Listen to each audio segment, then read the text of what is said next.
Don't miss a thing from Lions Den Kahawa Pride FC. Join our official Discord server for exclusive updates, behind the scenes, and a closer connection to the club.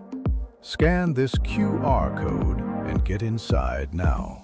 Is your club looking for new kits and apparel? Visit JerseyBird.com and tap Start a Project to be paired with a JerseyBird designer. Tell us you came from this Road to the KPL series and you will receive 10% off your entire order, 10% donated directly to the club, and a mention in our next video. We've manufactured for thousands of teams across all major sports. Start a project today and we will create some awesome custom gear for your organization.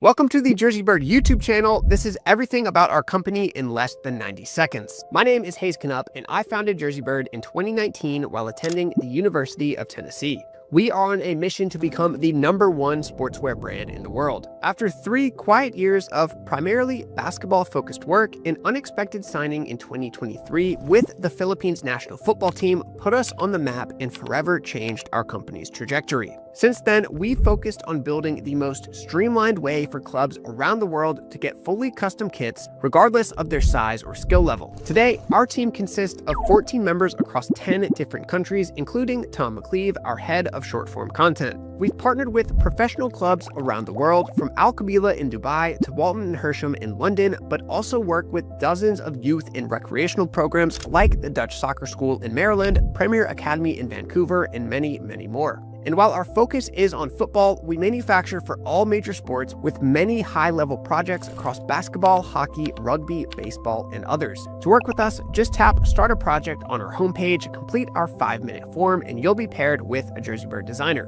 Whether you've been watching since 2019 or this is the first JerseyBird video you've seen, we appreciate all the support, and we look forward to working with your team next season.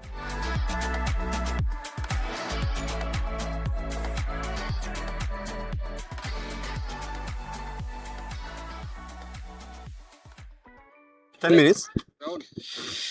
A very good afternoon wherever you are. Welcome to Mahiga Primary, the venue for match day 8 between Kahawa Pride and Kamongo FC, who are also doing very well in this Nairobi East Regional Zone B League. And of course, last weekend we didn't see a very good result coming out of Kahawa Pride, and whatever happened there was not forgettable, but it was historic because this was their first time playing in a cup game, losing to Muranga Seal, an established side in the FKF Premier League, who are currently, of course, leading Sofa Park in the FKF Premier League. We'll be giving the results also during the commentary. But today is a different day because match day 8 brings more expectations, more ambitions, and of course, the aspiration of going to the top tier, that is getting promotion to the FKF Premier League, and it's all happening here, courtesy of Kahawa Pride and the JerseyBird. And of course, I'm not alone because we have to talk about the things that happened the previous week, and of course what is happening right now. And Ryan Griffiths is here with me, and pleasure to see you. Thank you for having me this afternoon. Yeah, I know your team in England is not performing really well. Yeah, no, I'm hoping that Kahawa Pride do slightly better than my team back in the UK at the moment, so we're hoping for 3 points here. Yeah, looking at whatever happened last week in the FKF Cup, losing to an established FKF Premier League side, you are here today looking at a Kahawa Pride that need to bounce back, but what comes out is that they've conceded only 1 goal in the regional league. Forget about the 9 they conceded last week. Exactly. I don't think you can take much from last week in terms of other than it being a learning experience for the players. You know, the experience to play on grass, play against the top side in the Kenyan Premier League, but also just to test themselves against it. And of course, our team have been together since November. You're playing against a team that have been together for years, and that you can see that the fact that they're fifth in the Kenyan Premier League at the moment. Yeah, and looking at the permutations, I know from what we watched last weekend, an established team, fifth in the FKF Premier League, and of course looking at how the boys turned out, not a huge difference between the two teams, but the results spoke differently. Yeah, I think when you look at the technical ability, they're not far from each other. I think what the difference is the experience that the players had. You're probably looking at a bit of an older squad last week compared to Kahawa, but also the physicality. I think if you were to look, and it's going to take 4 years for the Kahawa team to get to the Kenya Premier League, they've got time to grow physically, get that experience, and sort of hone in on that technical ability as a team. And I think if they were to stick together in 4 years' time, that replay of the fixture, I think you'd see a very different result. Being a coach, would you be disappointed with what happened last weekend, or it's like a learning curve for the boys in that you tell them that look at this happened because we are trying new things, and whatever happened because we had to learn? I think when you play against a team that is 4 divisions above, I think you get that free hit. In England, you've got the magic of the FA Cup, where teams in the Premier League will play teams that are grassroots and amateur. And you get to pit yourself against them. It's a good learning opportunity for the teams. But yeah, I wouldn't be too disheartened on the score. I think the last few goals came quite late. And up until that, it was a relatively competitive scoreline still. And I think, if you compare it to even results still in the UK and around Europe, 9-1s aren't that common. Yeah. They still happen even when teams are playing within the same. I've seen the likes of Southampton, of course, they've been beaten before by a huge margin. Liverpool versus Bournemouth, a couple of seasons. Yeah, Man City. A few against Southampton. So, these results do happen.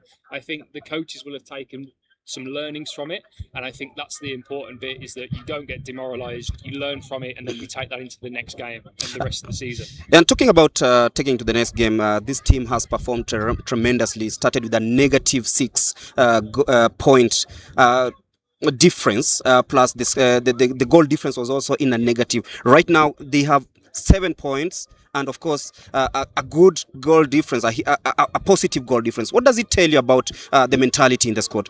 I think the squad, the fact that they have lost 2, but without those games being played, otherwise they would be undefeated in the league at the moment. And having only conceded 1 goal as well in that time, I think it shows that they've got the spirit to go up the table. And again, you hope that you can bounce back from that game in last weekend, and then today you walk away with 3 points and no one remembers last week's game. You move on to the next one and move up that table still. Because ultimately promotion is is what the Kahawa Pride wants. You've been around the team for quite a while, and you've seen a few things that you feel that have gone well according to your coaching experience, and also some things that you feel that they can improve, especially scoring the goals and barring the chances. I think the structure of the team is very good. The fact that, excluding last week's game, they've only conceded 1 game in the league, sort of highlights that defensive structure and around that formation. Obviously, we've now got in a new striker. So, a lot of the games have finished sort of that 0-0. The 2 that we haven't won have finished 0-0. But in both of those games, we were on top and probably should have walked away with the 3 points in those. So, if we can change that and be a bit more clinical in front of goal. In the first game of the season, we hit the post crossbar quite a few times. So, goes a different way. It hits, playing on this. If it takes a different bobble or a different bounce, you end up winning that game 1-2-0, and all of a sudden we're even further up the table. Yeah, and looking at the squad, young lads, you look at them, bright future ahead of them. What does it tell you about this project? You as a coach, I know you've told me you're also a referee. Yeah, my sins, I'm also a referee. So yeah, I think it's excellent that you've got a young group of players together that are all in the same direction. I think the project as a whole, like not just for these players but for the community, is a massive bonus. And since moving to Kenya, I've really wanted to be involved in any way I can to support it, whether that's sort of being roped in to do this, being roped into officiate games at the last minute, or sort of even just being here as a fan and to sort of offer that experience in. Yeah, talking about the technical experience learned from the game against Morangasil and the physical ability, do you feel 1 week is enough to have these boys psyched up for this one? I think any athlete or anyone that wants to go out on the pitch, I don't think you need that much psyching up. I think when the first whistle goes, I think you're ready to get on and and get involved. I think the physicality will come over time. I don't think you're going to all of a sudden become that level to the Kenya Premier League within 1 week. But I think with the infrastructure that Kahawa Pride's getting involved with and sort of the support that they're providing the athletes, I think it will come a lot quicker than what it would if they weren't. And also, you've been around the unit for the setup for quite some time. And looking at the formation today, the 4-2-3-1, just give us a tactical view of this and what it means to the team as they just about want to start this match. Yeah, so the 4-2-3-1 gives you width in areas that if you were to play 4-4-2 it wouldn't. It gives you good structure and stability, and you've seen that with the few goals that they've conceded, sort of defending with that block of 6. And then you've got the possibility of an attacking 4. From the games and the behind closed scenes I've done, they very much like to play fast counter-attacking football and using that 6 as a structure with then that 3 and the 1 to go forward. I've also quite liked the fact that they play with quite attacking fullbacks as well. So even though they've got that 4 and it's quite a structured back 6 and a 4, those wing backs go on and it allows those 2 centre defensive mids to sit in and provide that cover. So as the opponents attack, they've still got that structure there and that defensive capabilities, but they still pose a lot of threat. Yeah, of course, we are trying to scrub through and find a little bit of information about our opponent for today. They are 10th on the table, 15th on the table for Kahawa Pride. Does the table deceive the form the boys have been? I think it does. I think when you look at the points and how close that the league is, I think it's 4 points that separate 6 or 7 teams. So 1 win, all of a sudden you're not now in that position that you are. And obviously losing, having the 2 game walkovers doesn't help any team. So the fact that we've bounced back to where we are now and we can only continue to grow. I think if you were to look at teams, especially in the football championship at the moment in England, you know, you've got teams there that have taken quite and they haven't been able. Leicester being the latest. Exactly. Yeah. So I wish Leicester sadly was a little bit more. It might help my team a little bit, but I think the fact that they've bounced back, it shows that camaraderie in the project and what they believe in, that they're able to continue to perform. Maybe heading into halftime, what's your prediction for this one? Whatever I say now, I'm going to say. I said that our defense is strong, so I would like to see us possibly 1 ahead at half time just to see how we're getting on, and then in the second half the coach will make a few adjustments and go from there. But given that we've only conceded 1, hopefully a clean sheet today. Hopefully a clean sheet, we'll see, and wait for the first 45 minutes. We'll be back here for the halftime analysis. Keep it here because the match is just about to begin live on YouTube.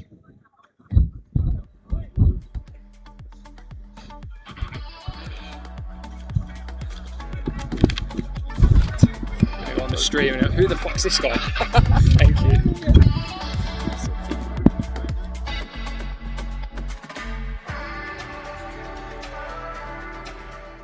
Don't miss a thing from Lions Den Kahawa Pride FC. Join our official Discord server for exclusive updates, behind the scenes, and a closer connection to the club.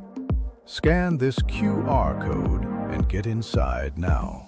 Is your club looking for new kits and apparel? Visit JerseyBird.com and tap Start a Project to be paired with a JerseyBird designer. Tell us you came from this Road to the KPL series and you will receive 10% off your entire order, 10% donated directly to the club, and a mention in our next video. We've manufactured for thousands of teams across all major sports. Start a project today and we will create some awesome custom gear for your organization.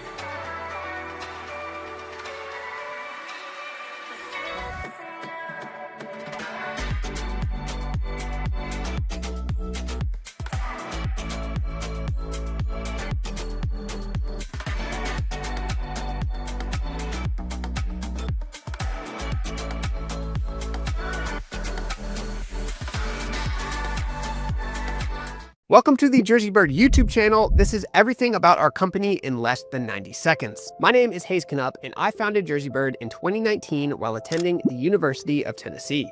We are on a mission to become the #1 sportswear brand in the world. After 3 quiet years of primarily basketball-focused work, an unexpected signing in 2023 with the Philippines national football team put us on the map and forever changed our company's trajectory. Since then, we focused on building the most streamlined way for clubs around the world to get fully custom kits, regardless of their size or skill level. Today, our team consists of 14 members across 10 different countries, including Tom McCleve, our head of short-form content. We've partnered with professional clubs around the world, from Al Qabila in Dubai to Walton & Hersham in London, but also work with dozens of youth and recreational programs like the Dutch Soccer School in Maryland, Premier Academy in Vancouver, and many, many more. And while our focus is on football, we manufacture for all major sports with many high-level projects across basketball, hockey, rugby, baseball, and others. To work with us, just tap Start a Project on our homepage, complete our 5-minute form, and you'll be paired with a JerseyBird designer.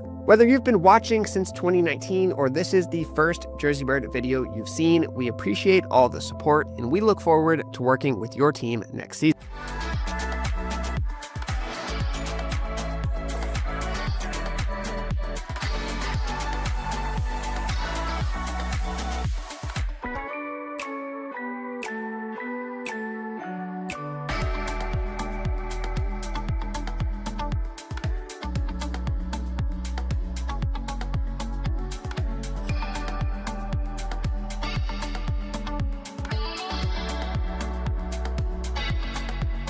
The Kahawa Pride Discord channel is the place to be for everything about our club behind the scenes. Breaking news, live Q&As with myself and club staff members, voting on club decisions, and more are all in the channel. If you want to join, the link is in the description. I'll see you in there.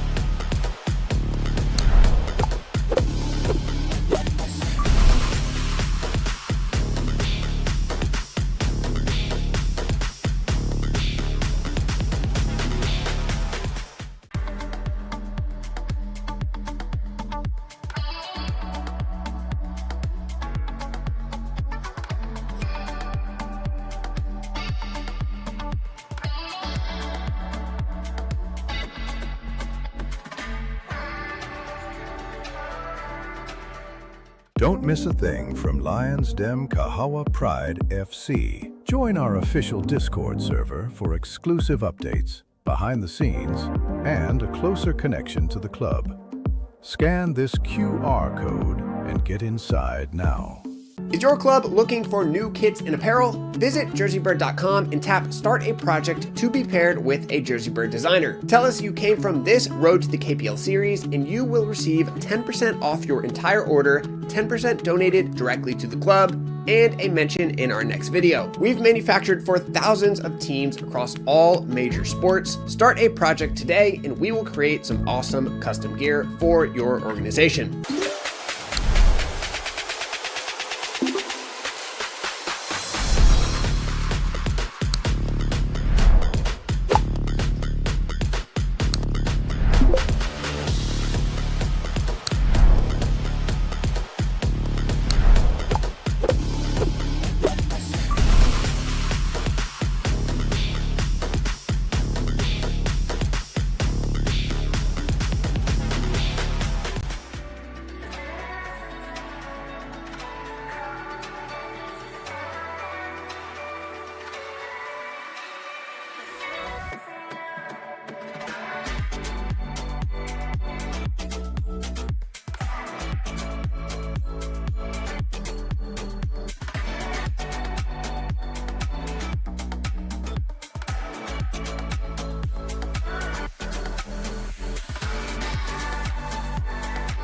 Welcome to the JerseyBird YouTube channel. This is everything about our company in less than 90 seconds. My name is Hayes Knupp, and I founded JerseyBird in 2019 while attending the University of Tennessee. We are on a mission to become the #1 sportswear brand in the world. After 3 quiet years of primarily basketball-focused work, an unexpected signing in 2023 with the Philippines national football team put us on the map and forever changed our company's trajectory. Since then, we focused on building the most streamlined way for clubs around the world to get fully custom kits, regardless of their size or skill level. Today, our team consists of 14 members across 10 different countries, including Tom McLeave, our head of short-form content. We've partnered with professional clubs around the world, from Al Qabila in Dubai to Walton and Hersham in London, but also work with dozens of youth and recreational programs like the Dutch Soccer School in Maryland, Premier Academy in Vancouver, and many, many more. And while our focus is on football, we manufacture for all major sports with many high-level projects across basketball, hockey, rugby, baseball, and others. To work with us, just tap Start a Project on our homepage, complete our 5-minute form, and you'll be paired with a JerseyBird designer.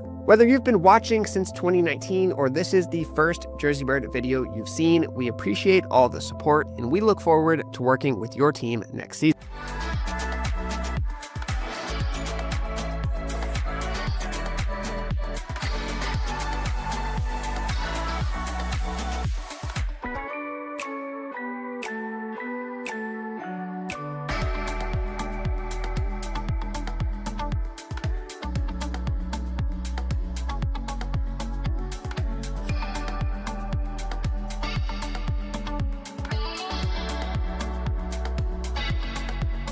The Kahawa Pride Discord channel is the place to be for everything about our club behind the scenes. Breaking news, live Q&As with myself and club staff members, voting on club decisions, and more are all in the channel. If you want to join, the link is in the description. I'll see you in there.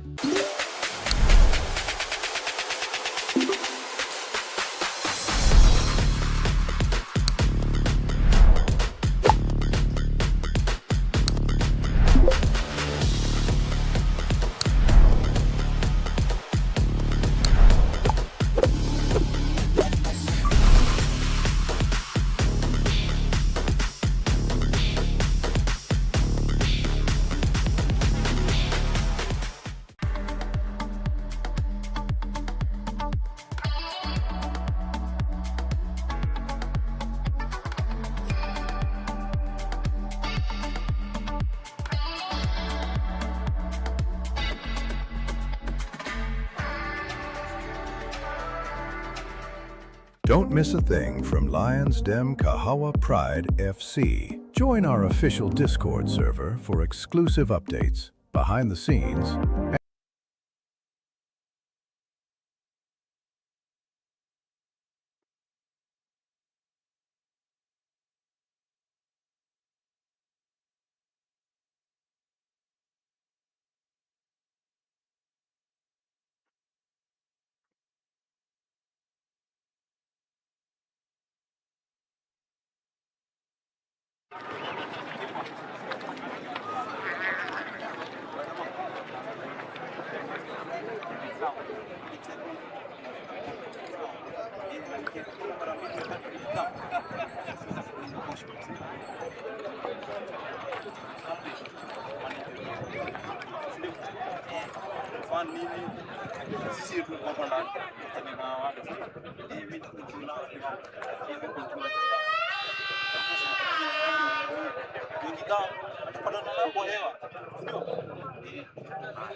Here at the Mahiga Primary. Welcome to this edition with Kahawa Pride back at home taking on Kamongo FC, a team that is ninth, 10th on the log, with Kahawa Pride, of course, having just dropped 4 points coming into this match, hoping to bounce back to winning ways after that performance in the FKF Cup where they got eliminated by Murangasil in the round of 64. So we're back in action, hoping that today will be different.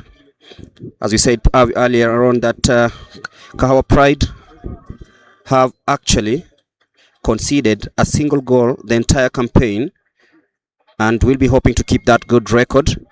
So wherever you are, welcome aboard. We're going to make this fun. We're going to expect goals, and of course we're going to expect something fresh. So Junior Munyao starts for Kahawa Pride in a 4-2-3-1 formation. Gideon Etiang earning a start at right back. Sadiki Otieno partnering captain Stephen Carrier at the heart of the defense, with Jojo Uma, the scorer in the FKF Cup, tucking in at left back. In midfield, we have Kevin Main and Glenn Ngethe. No Marvin today, but Raimu Salehe and the speedy winger Kasim Mwinyi with Austin Ochieng will be linking up with Lewis Moniki, the new signing, up in the attack. For the visitors, they have Nzomo Kennedy, Mayabi Hillary, Musimi Titus, Makoa Maxwell. We have Mukoma Brian in that defensive partnership, Musyoki John, Muteka, and of course Munyoki Michael, Kitoni John, Tadayo Samuel, and Wamalwa Joseph. Kahawa Pride in their normal red and green, with the visitors in yellow and black. Austin Ostieng standing over the ball, waiting for kickoff.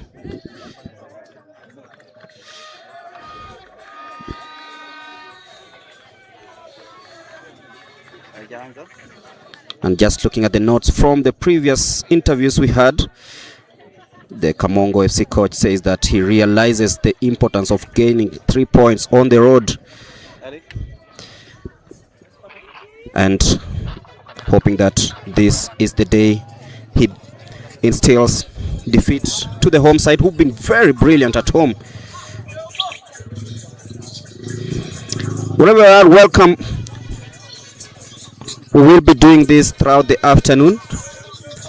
Kahawa Pride aiming to maintain the tradition. Only 4 points separate the two teams, and this might just be the afternoon where we experience yet another spectacle here at the Mahiga Primary. Waiting for kickoff.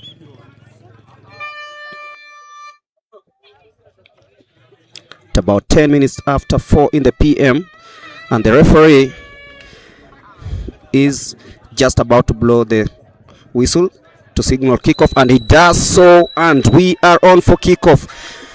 Kahawa Pride striking from the left to the right on your screens, and the ball goes back to the defense with Sadiki Otieno lifting it up high into the midfield, and Lewis Maina having his first touch. Austin.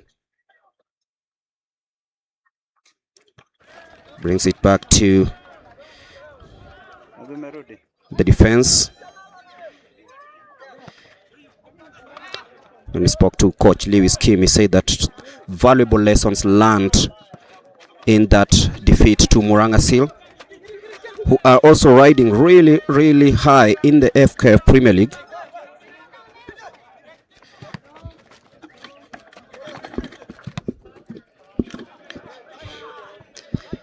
As the ball goes back and sails way, way out for a goal kick.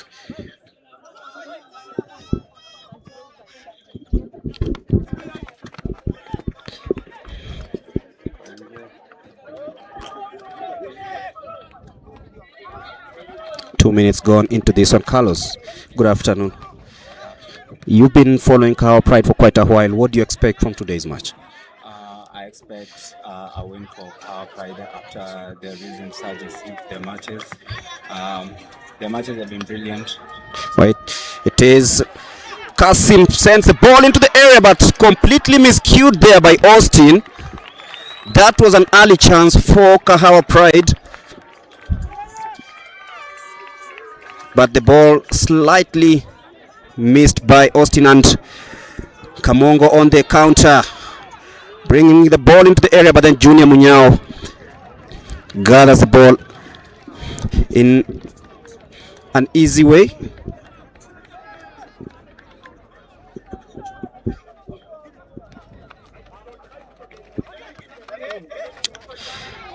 Austin linking up well with Salehe, but the ball, it is a free kick for the visitors, with Kitonyi Jones leaving it for Munyoki Michael as they try cool down the tempo. Carlos, you're saying you've watched Kahawa Pride for quite a while. You've seen how they play, and what are your expectations, especially in this match? As I said earlier, I expect them to win because they've been doing well at home, especially. And they've also been keeping clean sheets a lot at their home, and I believe that there's going to be another clean sheet. Despite Goved not being in the starting lineup, Goved has been a force to be reckoned with in the squad. But even without him, I believe they're going to keep the clean sheet, and they're also going to score a couple of goals, so they're going to entertain. Throw in for Kamongo FC, who have also had a good run in form. The ball is easily won by the Kahawa Pride, who launch yet another attack. Kasim to Glenn Ngete, trying to pick Austin in midfield, but the ball sails out of play. It will be a throw-in for the home side.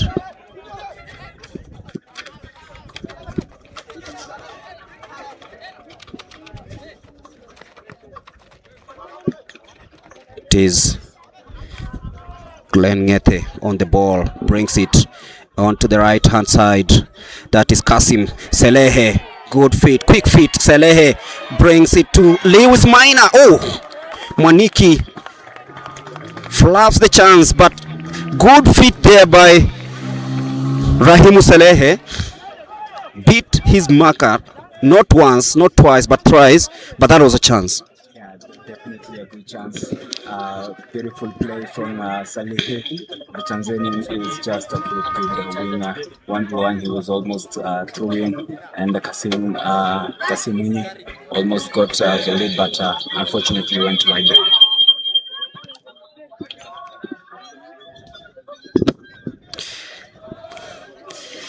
On to the left hand side, it's Kasim.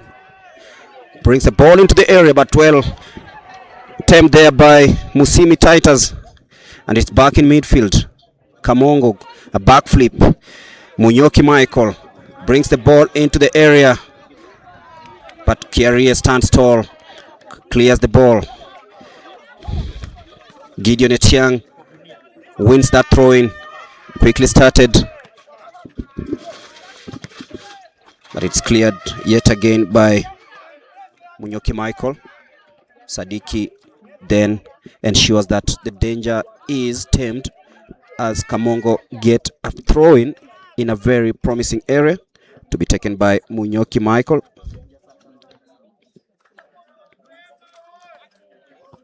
Six minutes gone in this first half.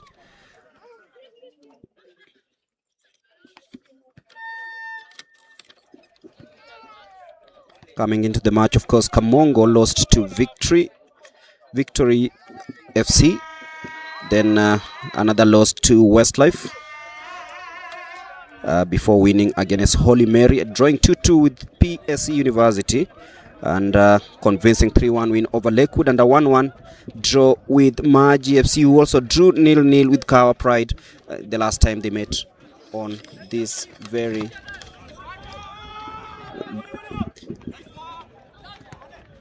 Austin sends the ball, trying to look for Kasim, but then the ball is cleared out of danger. It will be a throw-in for the home side.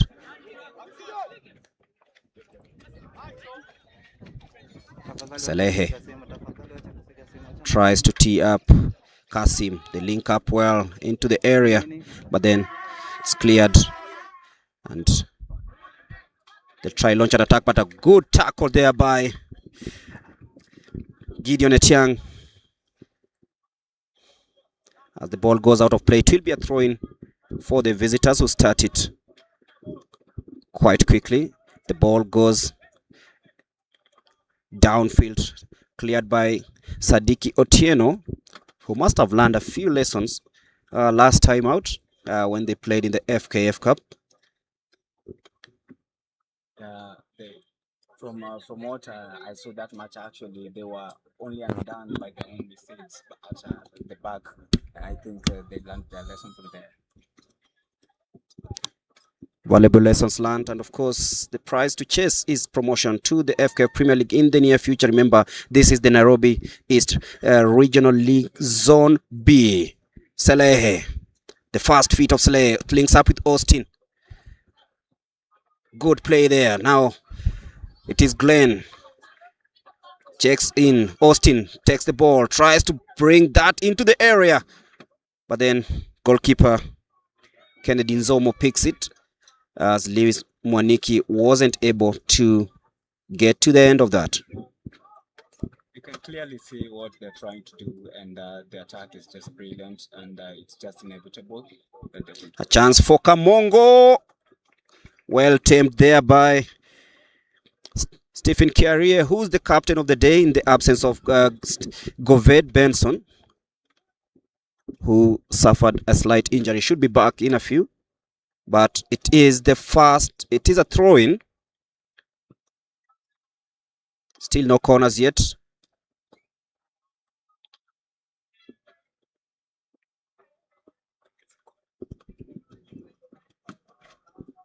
First corner of the game.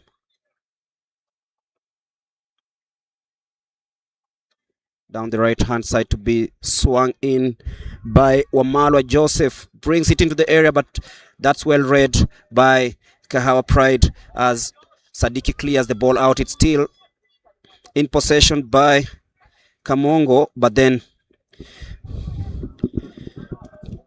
Glenn Ngete takes the ball, brings it down the left hand side. Kasim tries to get control of the ball, but it goes out of play. It is a throw-in for Kamongo FC, who started quickly. They're playing good football also. Just shows it from how they're doing it. A ball tries. It is an offside, as they tried picking up Kitonyi John. Salehe. Back to Glenn, who leaves the ball. Was hoping to find Mwaniki. There is Kasim.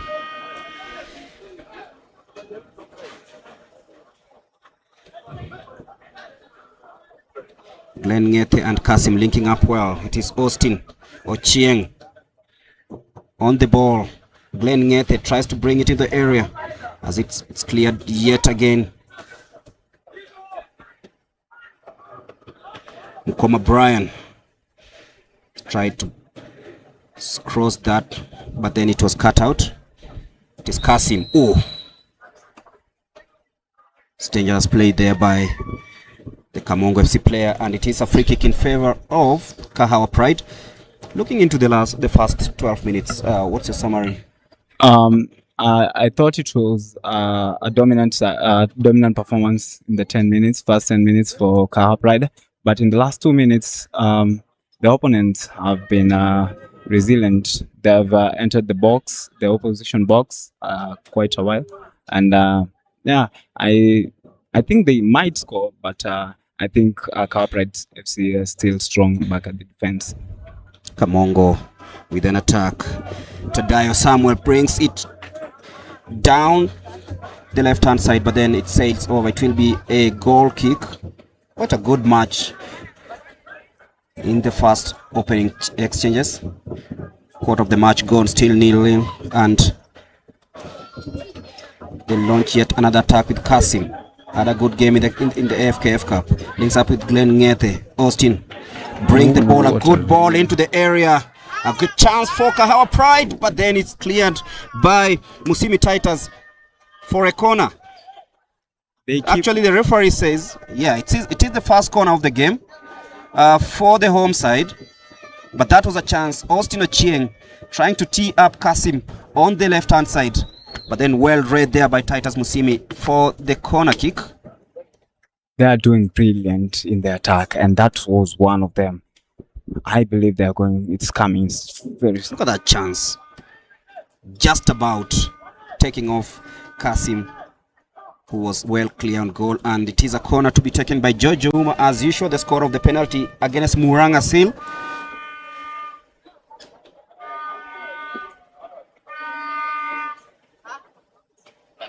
Can see Coach Enoch already on his feet.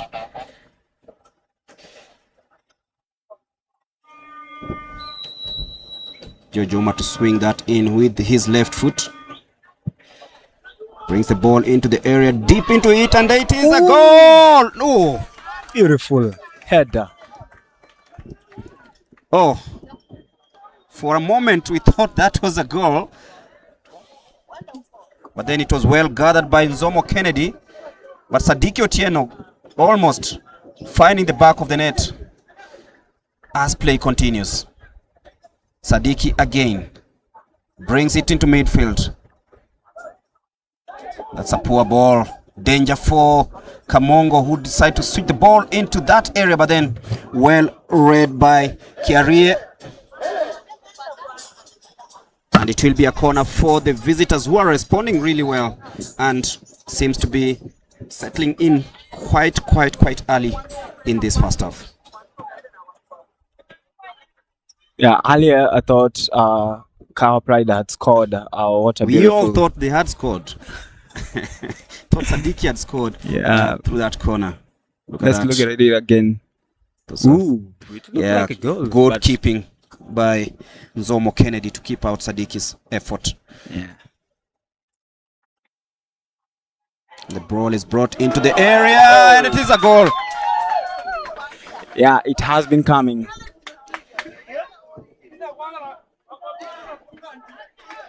The visitors have the lead.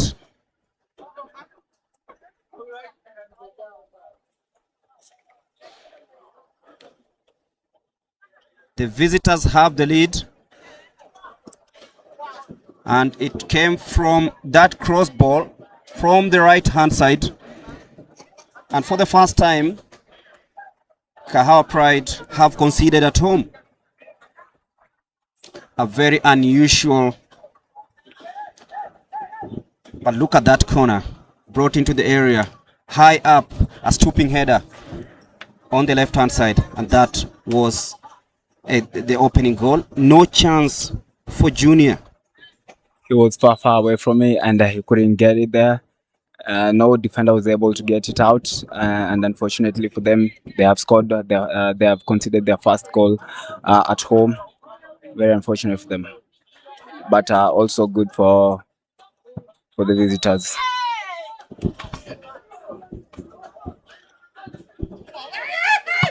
And it is a free kick for the home side. Rahim Salehe clattered on the ball. And he seems to be fine as Austin Ocheng steps over the ball. As it stands, it's 1-0 in favor of the visitors. Kamongo taking the lead. And now it's time for Kahawa Pride to try and respond. Austin to try swing that in.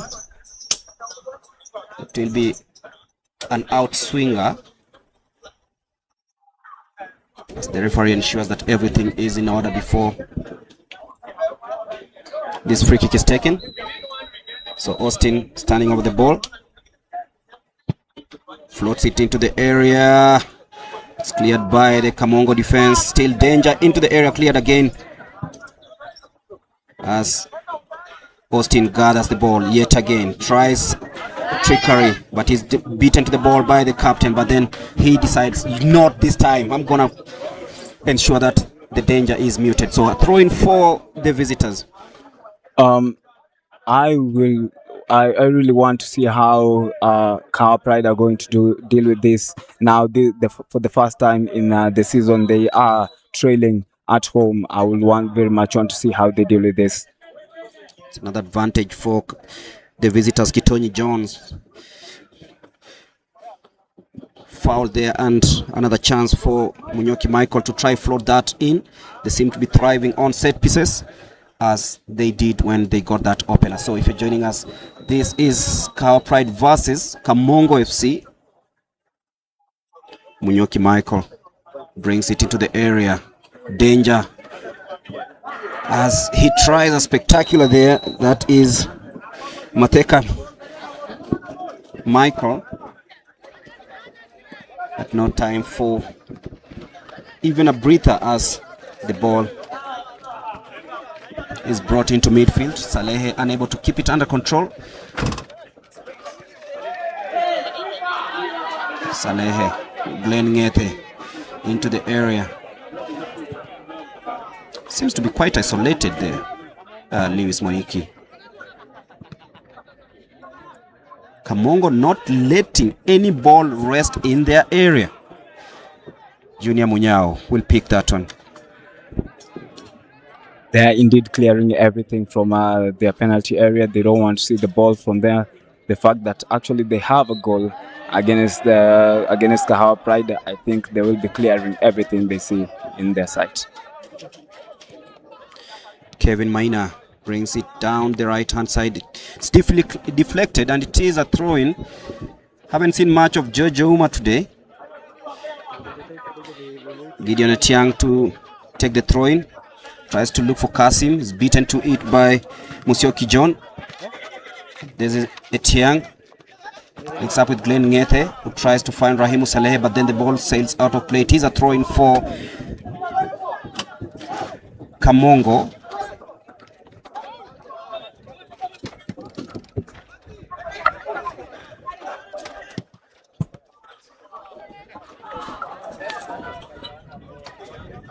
Junior Munyao picks the ball.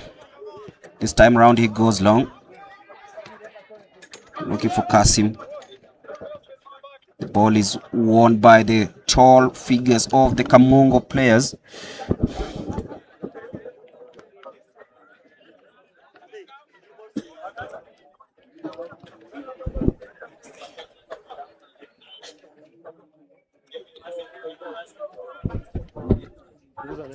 "20 minutes gone in this first half. Kamongo still leading by a goal to nil.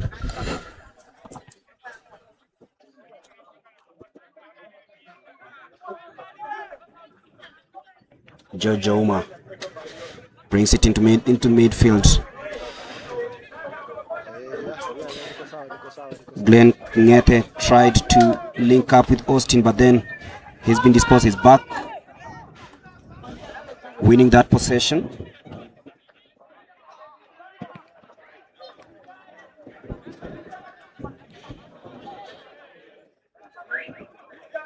Kitonyi John down the right hand side, but is well guided out of play by George Ouma.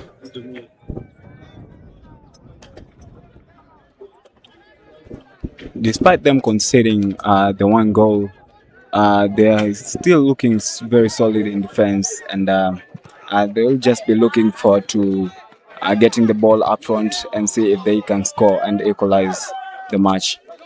What do you feel Kahawa Pride should change? Let's say your Coach Kim, what could you have changed to have, let's say, those open chances yet again? I think they're losing the ball in the midfield a lot, and they can't currently they can't look for a way to get the striker that is talking about Luis Mwaniki. Yeah, Luis Mwaniki. They can't get the ball to Luis Mwaniki easily, and they're trying so much to get the ball to Salehe, and they're failing. But once they get it to Salehe, I'm 100% sure something is going to materialize. Kamongo with launching yet another attack, but easily dealt by Kiarie, who brings it to Jojo Uma. Kasim. And now Glenn Ngete. Kasim. Kiarie, who's now gone into attack, brings it back to Jojo Uma. Tries to float the ball into the net, Mwaniki, but the ball floats. It's been deflected for a corner. No, it is a goal kick. But the moment you find Jojo Uma standing over the ball, you know there is a chance. Yeah, Jojo Uma is one of the most technical defenders we have in this team, and the way he guides the ball, the way he controls the ball, he is very technically gifted. If you look at the free kick he got in the Lakewood match, against Utawala Youth. He did that with a lot of ease, which for a defender that is something else for a defender. And also it's Kasim. Oh, he just couldn't get that under control, but they are getting into the right spaces right now. Kahawa Pride and Salehe, I beg your pardon, wasn't able to get that under control, but look at that pass from Glenn Ngete, straight down the middle, but then Salehe couldn't get hold of that as the ball slightly was overhit and it went out of play. Look at that chance. Salehe was very much onside. Salehe once again tries to find where Mwaniki is, but the goalkeeper Nzomo cheekily pumps the ball away. The game is slightly opening up despite Kamongo having the lead. They haven't really had control of the game, but they've used their chance. Austin dispossessed, but Glenn Ngete plays the ball into the midfield. Austin, Stephen Carrier looking for Etiang. It's Ngete, but couldn't get the ball under control. It goes out of play. It will be a throw-in for Kamongo FC, who seem to be enjoying every moment of it as they go and take this throw-in. They're slowing the game down because they know Kahawa Pride are very fast. If you saw, that's a wasted ball. It's a wasted ball. Etiang. I feel they just need to calm down a little bit. Exactly. They need to get control of the ball, especially the midfield, and they will control the game. Down the left-hand side, Jojo Uma floats one into the area, but then sails over the bar. It is a goal kick. If they get control of the midfield and get the ball, especially to the wings and to the striker, they'll definitely get a goal. But currently they're losing a lot of the ball in the midfield, and they need to get control of that. Dennis Nzomo floats the ball into the center of the pitch. Won by Kahawa Pride again. George Ouma tries to find Kasim. Tag of war there, and Kasim wins that one. A free kick in a very promising area.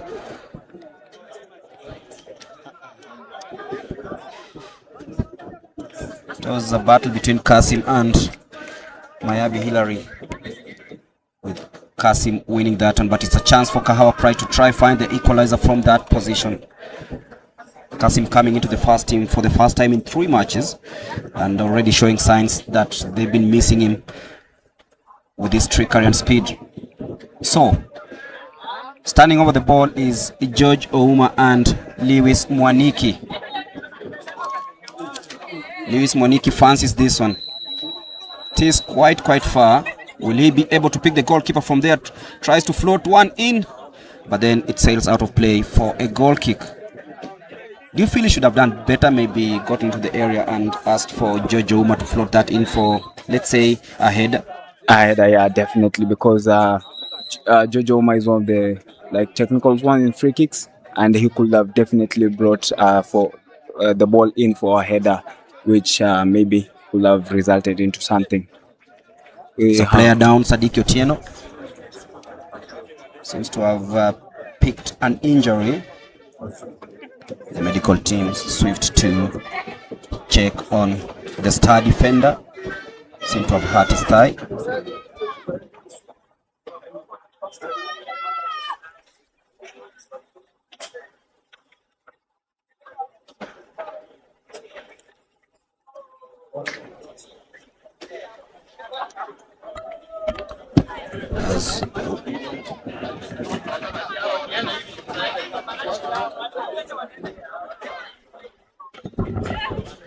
Sadiki being attended to, and you've watched the first bit of this match in the 27th minute to be precise.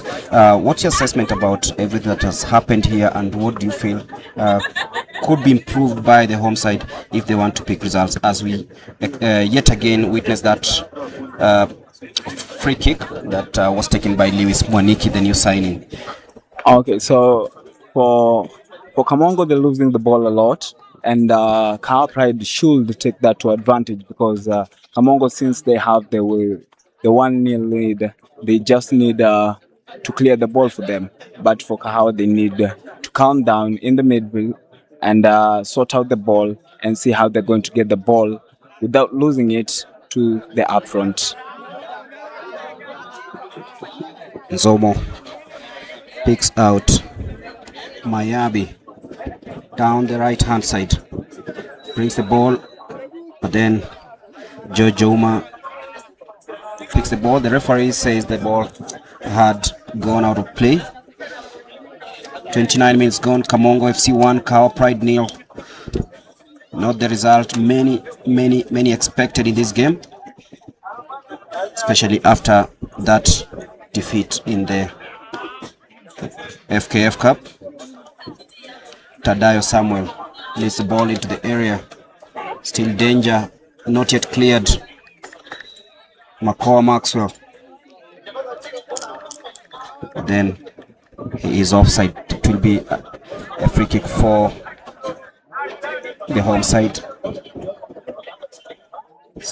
Austin Ocheng starts the ball with George Ouma, who brings it back to the keeper.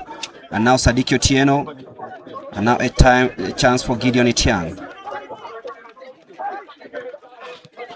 Kevin Maina. Oh, still with the ball. Okay. Lewis Mwaniki. Good feet there by Mwaniki. Tries to find Rahimu Selehe. Okay, Lewis Mwaniki. Oh, it's blocked for a corner kick. That was quite some good move there by Kahawa Pride. Yeah. Rahimu Selehe and Lewis Mwaniki linking up really well deep from midfield into attack and almost finding that equalizer. Lewis Mwaniki showing us the trickery he has in his locker, and nice link up with Salehe. They could have conjured up something there, and as we see, yeah, it's just that they were it was left there good for block something. There by Musimi Titus. Yeah. Who's been the difference between Kahawa Pride and the goal, especially in this first half. It's a corner kick. George Ouma standing over the ball yet again. Will he pick someone in the box?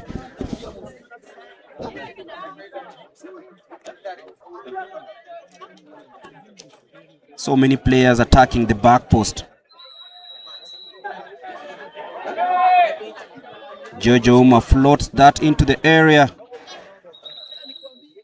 and it sails out of play for yet another goal kick. I feel should have gone for the near post.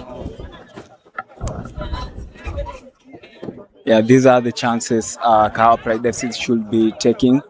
Corners, set pieces, they should be taking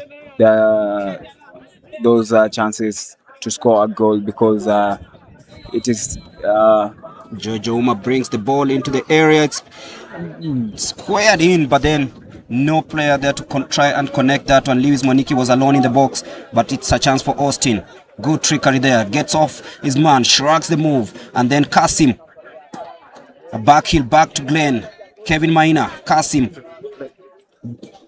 Still with the ball, but then is dispossessed by Mukoma Brian. Kamongo tried to launch an attack. They're playing what we call one route football, 1-9. That's how we call it here in Kenya. Anyway, it is Kasim, Austin. And now a chance for Musyoki John to bring it in the area, but then easily picked there by Stephen Carrier. Austin Ocheng into the midfield, trying to look for Glenn Ngete, but then easily cut out by Makowa Maxwell. Kamongo. And now a chance for Kahawa Pride yet again. Carrier, Jojo Uma. Down in the midfield. Switches the ball, the flanks to try and find someone who's not there. Kasim was the man targeted, but then the ball sails out of play. It is a throw-in for Kamongo. Start the ball back there. Musyoki John. It is the ball up in midfield. Gideon Etiang now in control of the ball. Is pushed, but then he wins that free kick. Gideon Etiang, remember, is earning a rare start in this team. Stephen Carrier always the first choice in that right back position, but today coming in that defense because of Govet's absence. Austin Ocheng brings it back to Glenn Ngete. Austin, Glenn Ngete tries to shrug off his man but doesn't win. Now it is a chance for Rahimu Salehe.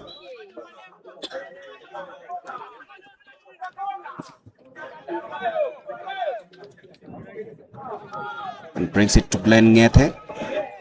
Will he try to find someone into the area? Brings it, it's so deep. And the header is easily gathered by Kennedy Nzomo. So 35 minutes gone. Actually 39 minutes gone in this first half. Still Kamongo lead by a goal to nil.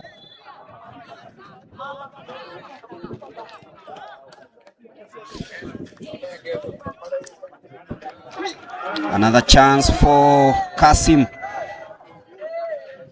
Tries to get control of the ball, and it is a free kick just out of the box.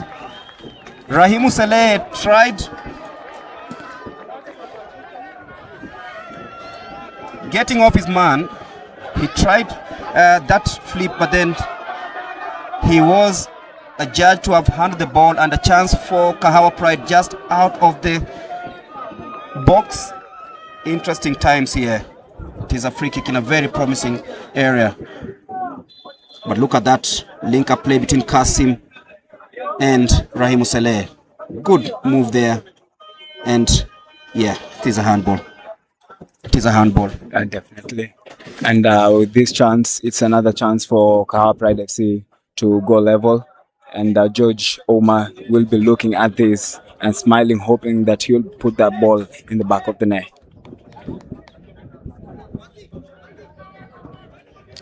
The referee is still issuing a few instructions to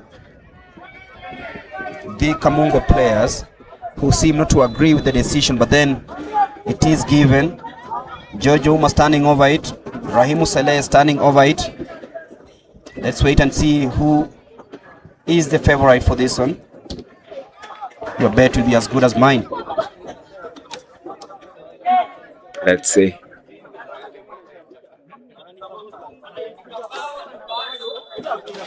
So Makowa Maxwell the captain.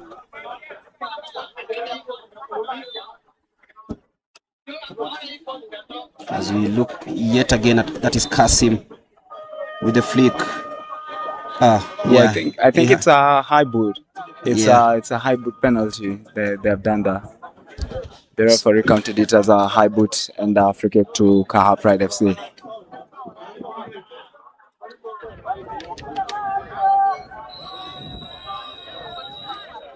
Jojo Uma standing over here, as well as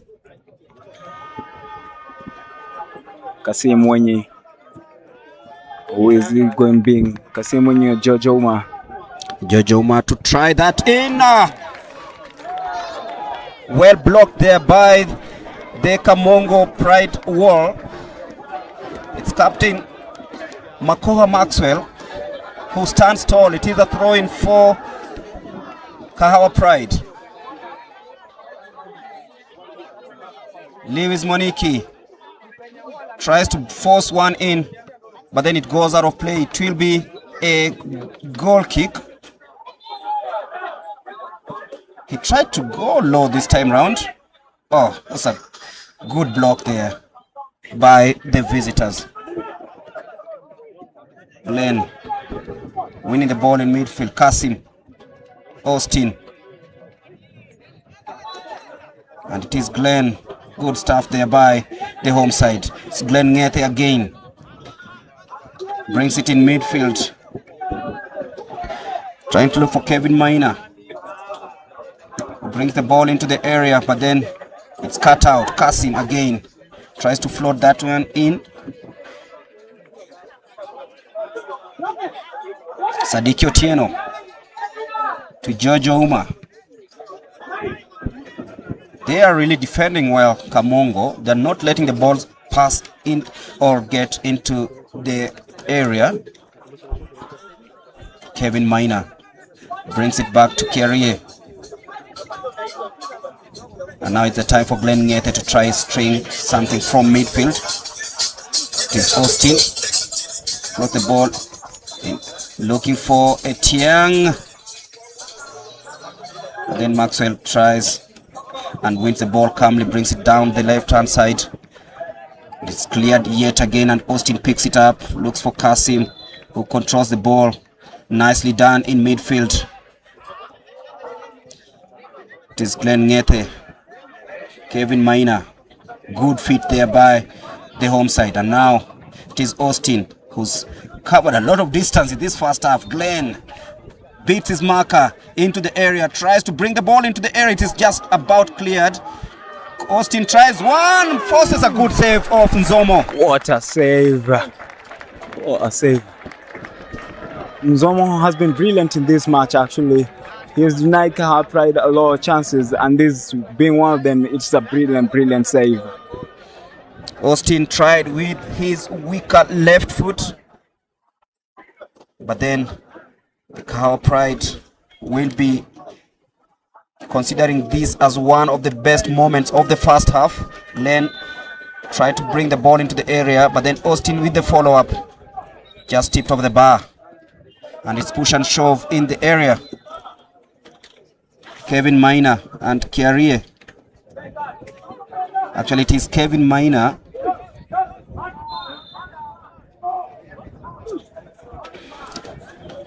As we wait for the corner to be taken.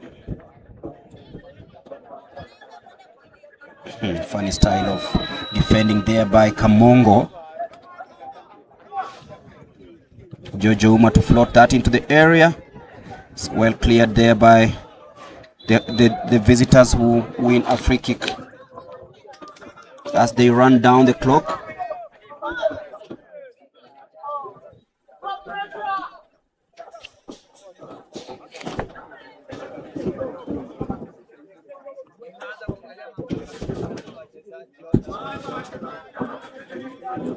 As we head towards the end of the first half, Stephen Carrier clears the ball. It's in midfield, well won there by Austin,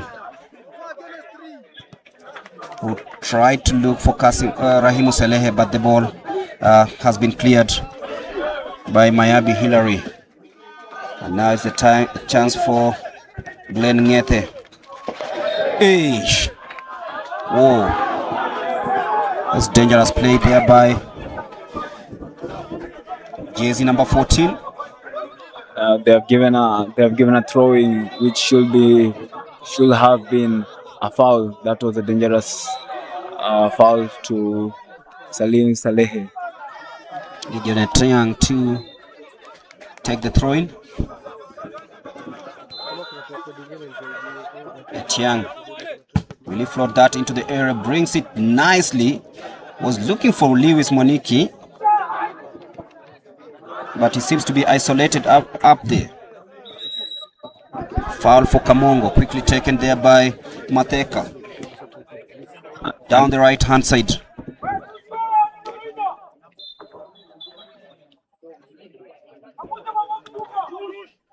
They bring the ball into the area. Sadiki Otieno almost gifting Kamongo another chance. Kiarie Sadiki to his goalkeeper. Junior Munyao boots the ball with 4 minutes plus added time left in the first half. Good feet there by Munyoki Michael. Mateka Michael. But then the ball sails to Junior Munyao, who picks the ball. Gideon Etiang winning that one, but then well cleared by Musioki. Kamongo looking for a second goal. That's Mateka, but then cleared by Kamongo. Look at that move. They're trying something, but it's not yet working, Collins. Yeah, it looks like in the last 2 minutes, Kamongo have been trying to conjure up something, and they're still in the Kahawa Pride FC half, which in the previous few minutes it has been Kahawa Pride on their half. So yeah, they're trying something to at least back their first goal with another one. Tadio Samuel brings the ball into the midfield. That is Mukama Brian. They're trying something here, Mukama Brian, but then it's cleared yet again. And the chance for Kevin Maina. Lewis Moniki. He's been forced to come and pick the balls from the area. Rahimu Salehe tries to pick Kasim. Kasim passes the ball back into the area, loses possession.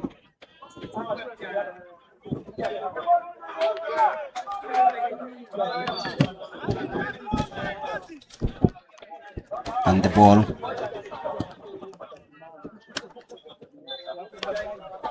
goal kick.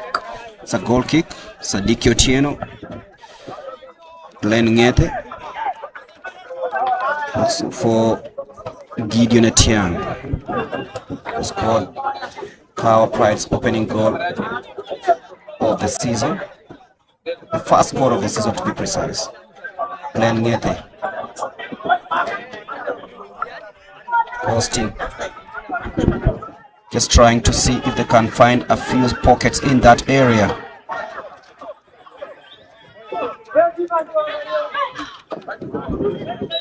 Trying to get the players into shape. Sadiki Otieno and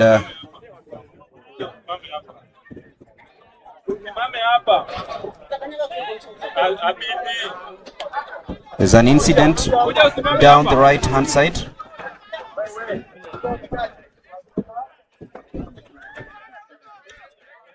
And I know the fans are expecting more.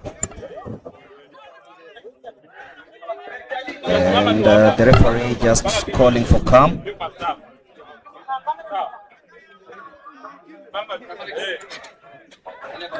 The referee calling for calm as we head towards the last few minutes of this first half. Still Kamongo lead by a goal to nil.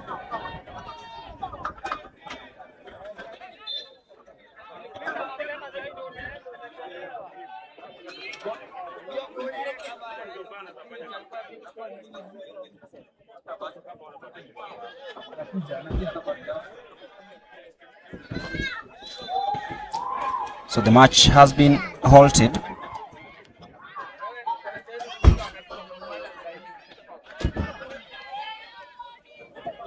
The match has been halted.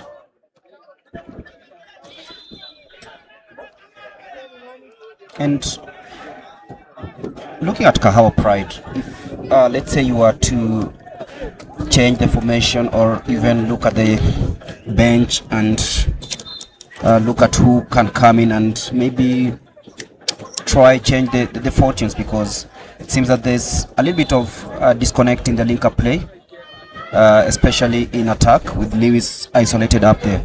But we have plenty of options in the bench. Yeah, we have plenty of options at the bench, and I feel in the midfield is where they need to strengthen up, and also missing Govid. I think Govid is that one defender who has been carrying the ball from the centre back to the midfield, pushing players who are in the midfield to the box, to the opposition box, which helps numbers in the box, which has helped Kahawa Pride FC with the numbers in the box. So a player such as Govid, like that play style, can push the ball into the midfield so that the midfield can join the attack in the box for Kahawa Pride FC. I feel like they need someone who can push numbers into the box or the first half. Talk about the chances that were missed in the first half. Say the chance, the Austin chance, Rahimu Salehe's chance, all those chances. Do you feel that they could have done better? Yeah, and that has been the story of the game. Chances missed left, right, center. I feel the little chances they have got, they should have buried them. It might come back to bite them, but hopefully not. Hopefully they get a goal late in the first half or early in the second half, and I'm 100% chance sure. by Lewis Mwaniki, but then the opponent's keeper, Mr. Nzomo Kennedy, has also been outstanding, including that chance that he had to parry away to keep out Austin. Yeah, a brilliant save that was, and if not for him, it could have been a 1-1 or even worse for the visitors. So yeah, he has been a crucial member of the squad and the goalkeeper.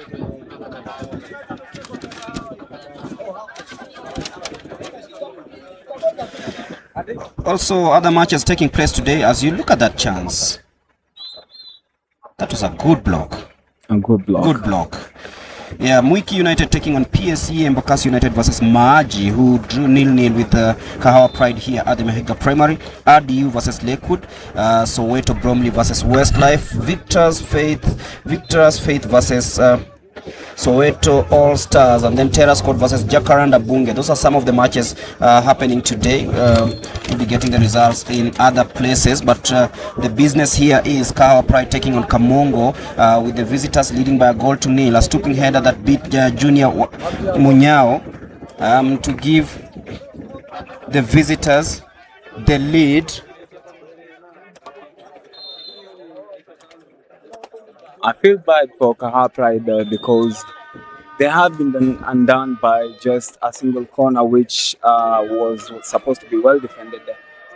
Other than that, they have defended really, really well and have given Kamongo a hard time at their own side.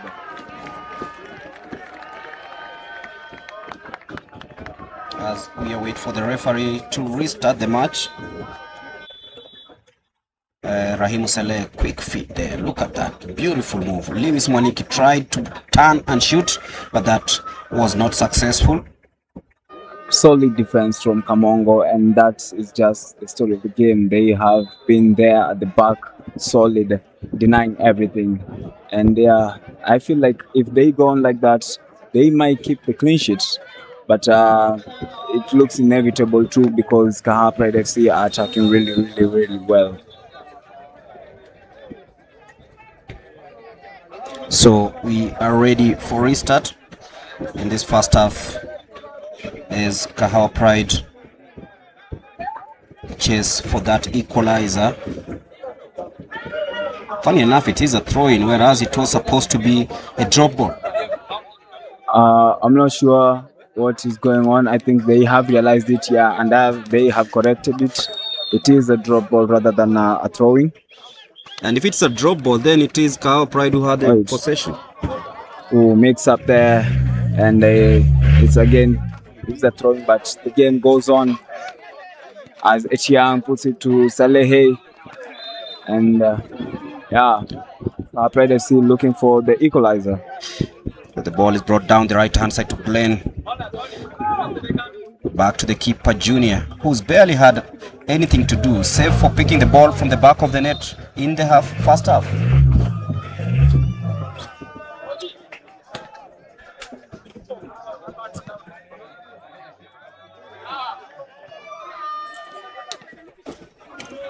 Austin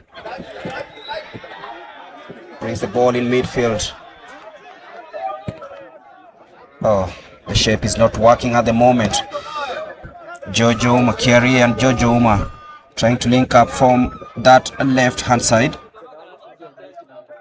Lewis Moniki losing the ball. Kamongo trying to launch an attack, but then it's cut out by Stephen Kiari. Still with the ball, beats his marker. Beats the second and the third. Lewis Moniki brings the ball into the area, but then the pass couldn't pick the right man, and Lewis Moniki again with the ball. He's very good at link-up play. Lewis Moniki brings down the ball down the right-hand side, but then too much for Gideon Etiang. It will be a throw-in for Kamongo. I feel just a few adjustments, and I feel Kahawa Pride will be fine, but then Kamongo will take their sweet time to take the throw-in. Yeah, those are the advantages of going ahead. You don't have to rush anything. You just have to be calm and play on. Kahawa Pride has been brilliant, but pressure is crumbling into them because they are behind, and those are the consequences of going down a goal or two. So yeah, Kahawa Pride FC will be looking to get an equalizer in this match. They all just have to kill the pressure and play their own game. Moffat fouled there, and it will be Munyoki Michael to take the throw-in.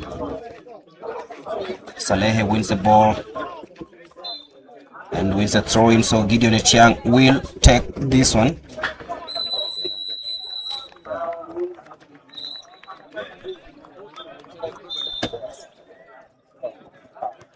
As the referee signals for halftime, as the visitors take the lead, a crucial 45 minutes await right here at the Mahiga Primary, but for now it is halftime as Kamongo FC take the lead into halftime. It is halftime. Kahawa Pride 0, Kamongo FC 1.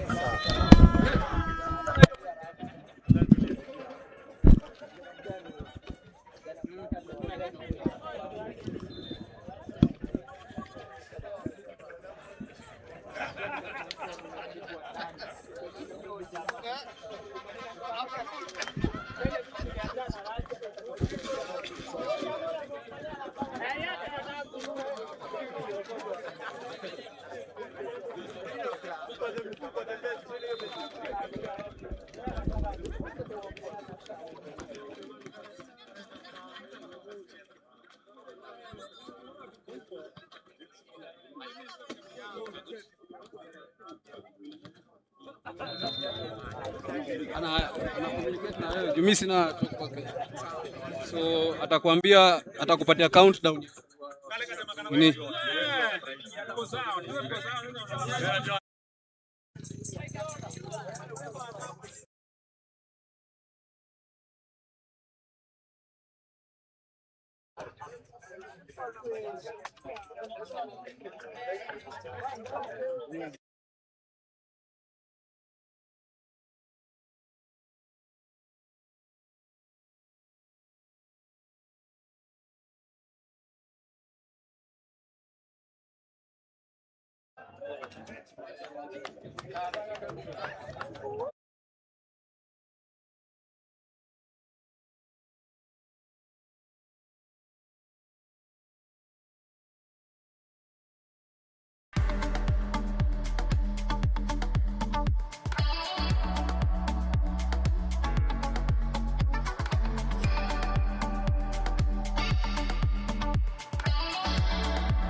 Don't miss a thing from Lions Den Kahawa Pride FC. Join our official Discord server for exclusive updates, behind the scenes, and a closer connection to the club.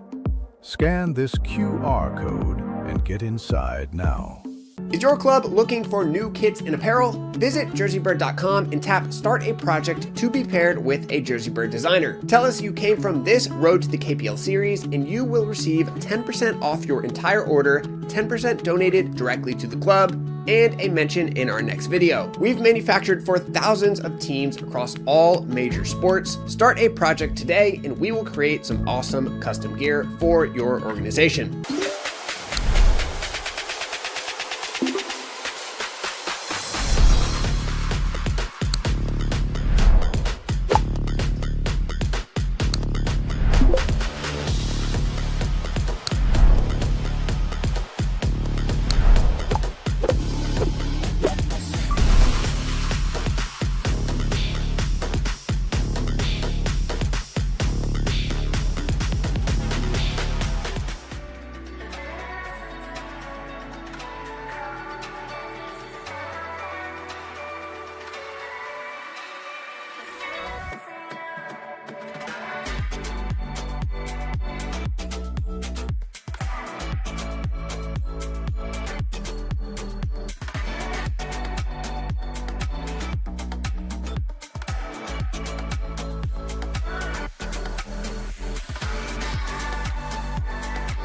Welcome to the JerseyBird YouTube channel. This is everything about our company in less than 90 seconds. My name is Hayes Knupp, and I founded JerseyBird in 2019 while attending the University of Tennessee. We are on a mission to become the #1 sportswear brand in the world. After 3 quiet years of primarily basketball-focused work, an unexpected signing in 2023 with the Philippines national football team put us on the map and forever changed our company's trajectory. Since then, we focused on building the most streamlined way for clubs around the world to get fully custom kits, regardless of their size or skill level. Today, our team consists of 14 members across 10 different countries, including Tom McLeave, our head of short-form content. We've partnered with professional clubs around the world, from Al Qabila in Dubai to Walton and Hersham in London, but also work with dozens of youth and recreational programs like the Dutch Soccer School in Maryland, Premier Academy in Vancouver, and many, many more. And while our focus is on football, we manufacture for all major sports with many high-level projects across basketball, hockey, rugby, baseball, and others. To work with us, just tap Start a Project on our homepage, complete our 5-minute form, and you'll be paired with a JerseyBird designer.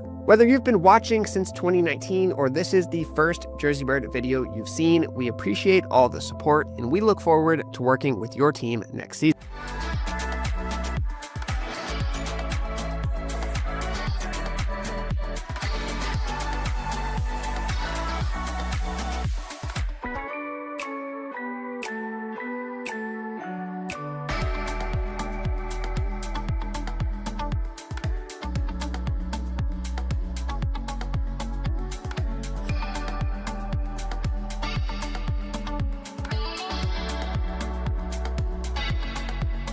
The Kahawa Pride Discord channel is the place to be for everything about our club behind the scenes. Breaking news, live Q&As with myself and club staff members, voting on club decisions, and more are all in the channel. If you want to join, the link is in the description. I'll see you in there.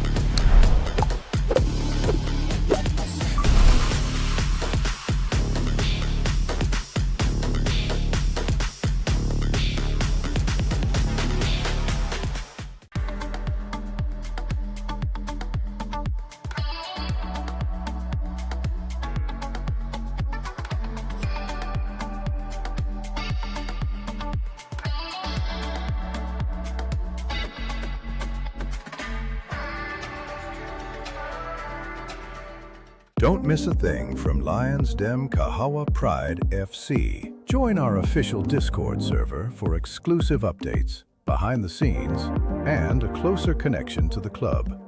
Scan this QR code and get inside now. Is your club looking for new kits and apparel? Visit JerseyBird.com and tap Start a Project to be paired with a JerseyBird designer. Tell us you came from this Road to the KPL series and you will receive 10% off your entire order, 10% donated directly to the club, and a mention in our next video. We've manufactured for thousands of teams across all major sports. Start a project today and we will create some awesome custom gear for your organization.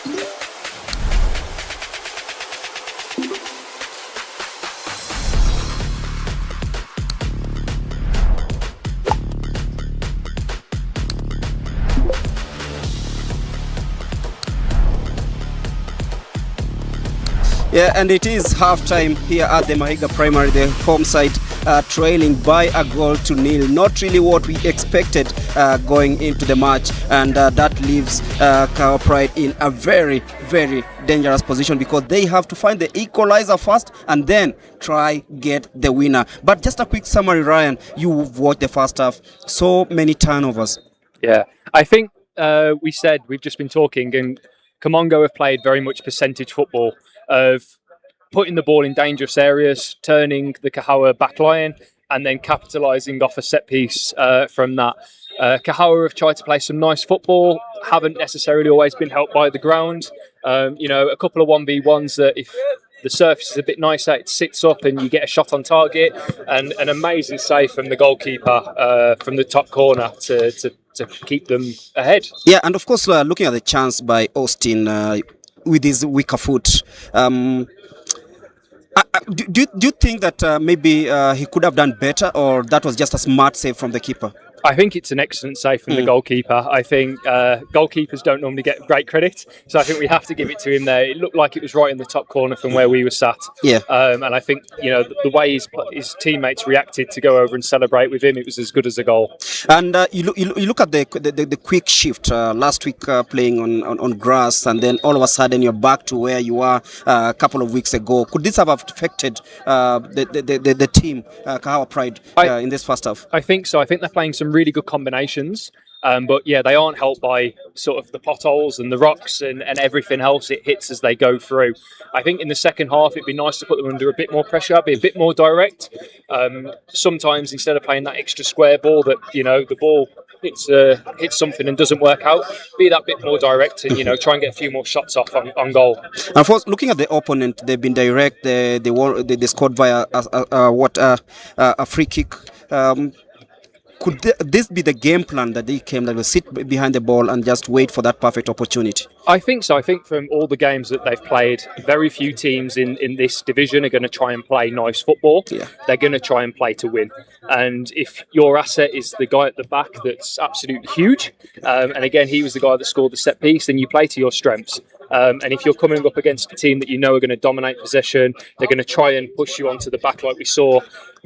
If you then have to play percentage football, you play ugly, but you win. Then if that's their game plan and it works, then great.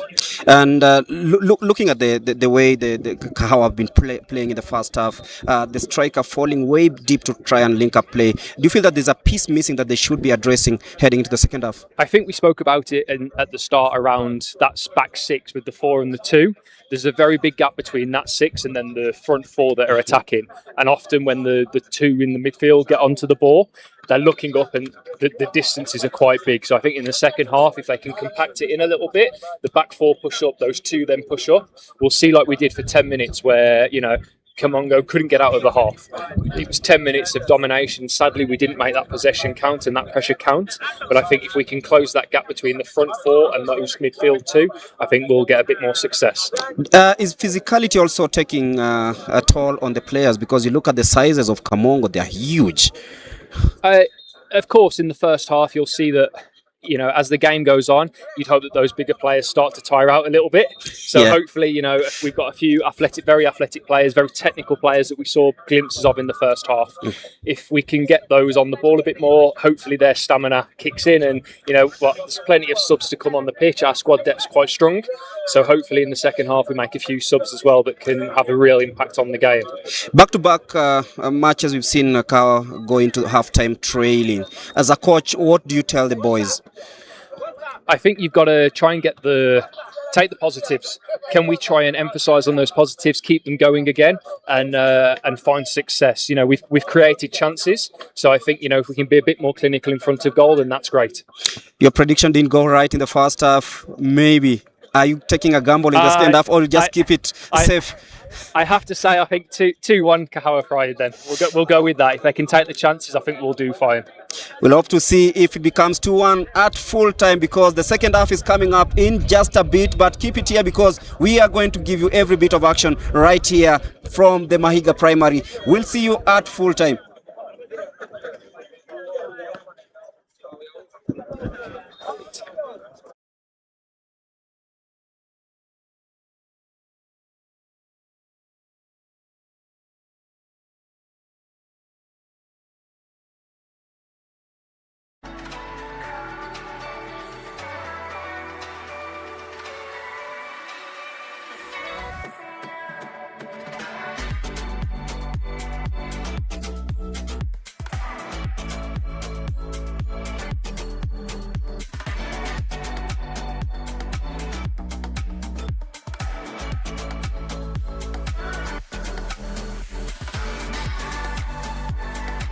Welcome to the JerseyBird YouTube channel. This is everything about our company in less than 90 seconds. My name is Hayes Knupp, and I founded JerseyBird in 2019 while attending the University of Tennessee.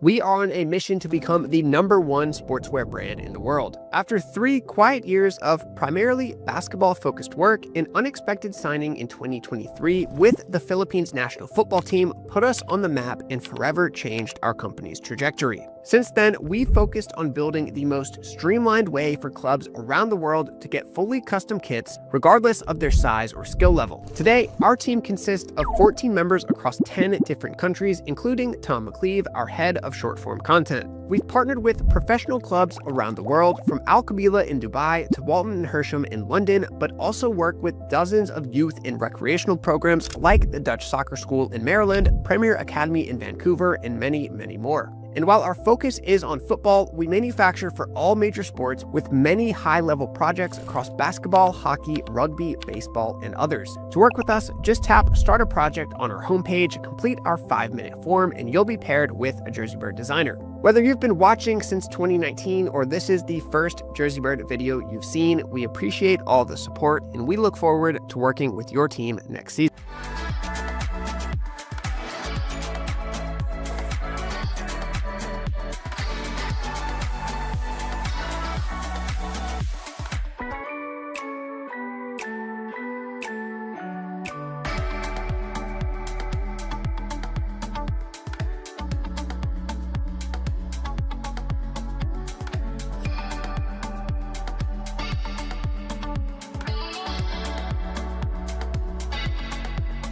The Kahawa Pride Discord channel is the place to be for everything about our club behind the scenes. Breaking news, live Q&As with myself and club staff members, voting on club decisions, and more are all in the channel. If you want to join, the link is in the description. I'll see you in there.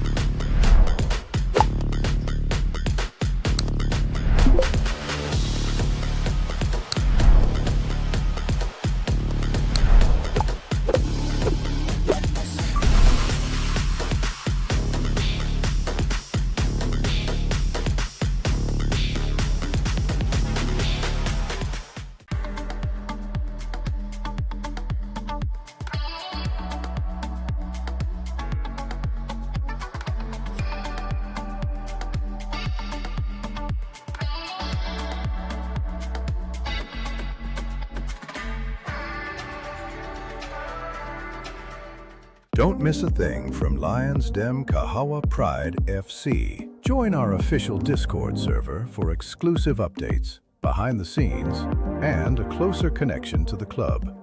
Scan this QR code and get inside now.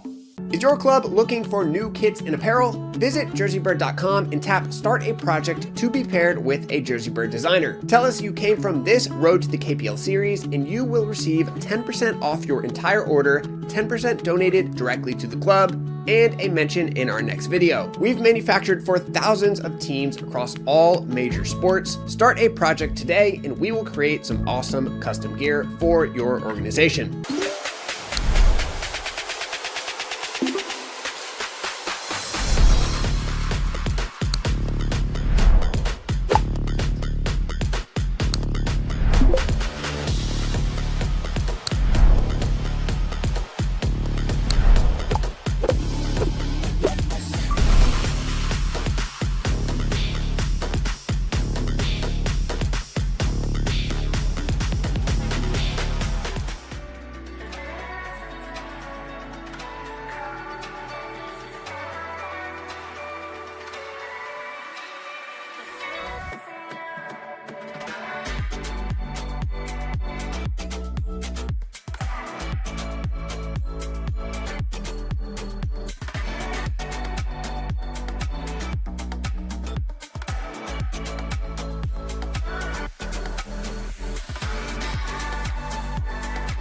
Welcome to the JerseyBird YouTube channel. This is everything about our company in less than 90 seconds. My name is Hayes Knupp, and I founded JerseyBird in 2019 while attending the University of Tennessee. We are on a mission to become the #1 sportswear brand in the world. After 3 quiet years of primarily basketball-focused work, an unexpected signing in 2023 with the Philippines national football team put us on the map and forever changed our company's trajectory. Since then, we focused on building the most streamlined way for clubs around the world to get fully custom kits, regardless of their size or skill level. Today, our team consists of 14 members across 10 different countries, including Tom McCleve, our head of short-form content. We've partnered with professional clubs around the world, from Al Qabila in Dubai to Walton and Hersham in London, but also work with dozens of youth and recreational programs like the Dutch Soccer School in Maryland, Premier Academy in Vancouver, and many, many more. And while our focus is on football, we manufacture for all major sports with many high-level projects across basketball, hockey, rugby, baseball, and others. To work with us, just tap Start a Project on our homepage, complete our 5-minute form, and you'll be paired with a JerseyBird designer. Whether you've been watching since 2019 or this is the first JerseyBird video you've seen, we appreciate all the support, and we look forward to working with your team next season.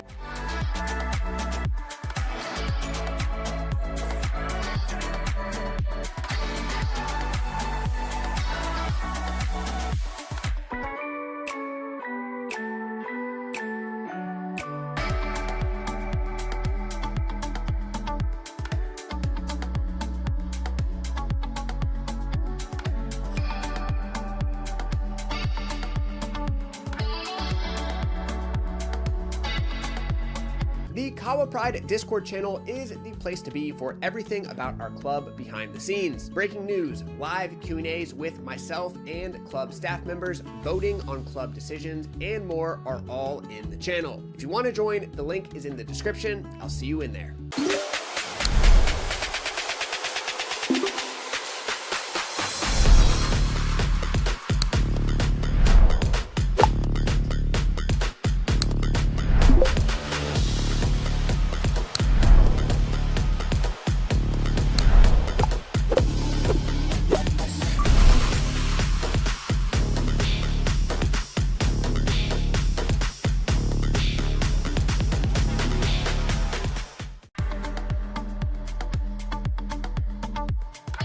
Will be aiming to continue, rather reverse that and make it the wins they used to, as the ball starts right now with Joe Joma on the ball, but a lot of expectations from the mid-match analysis. You had it all, that they played too beautiful but not creating enough chances, but then 4 clear chances in the first half that could have gone into the back of the net. But they need to change their tactics, they need to change the way they are doing things, and they need to change how to approach the game. But it is the second half. Kahawa Pride attacking from the right side to the left side on your screens. A huge second half awaits. Yeah, a huge second half awaits for them, and I feel like they have to do everything right to get the win here. they are only 1 goal down. That is manageable for them, and I believe they're going to do it. They have done it. They score a lot of goals in the second half. 75% of their goals have come in the second half, and I believe they will get their goals and maybe go on to win the game. Glenn Ngethe teeing up Austin, who's been very industrious in this game. Kevin, now Jojo Uma was quiet in the first half.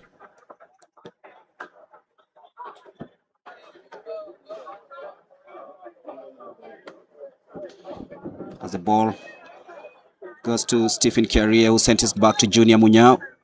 Oh, that risky pass. Oh, almost caught out there. But then it's Kevin Maina. Good turn there by the midfielder. And he's fouled.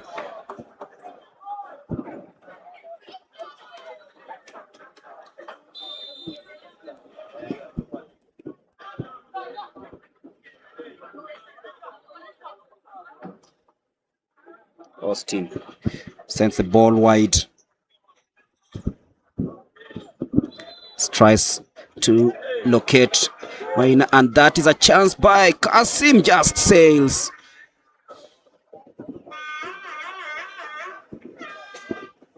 Out, and it is a goal kick. Quite a positive start there by the home side.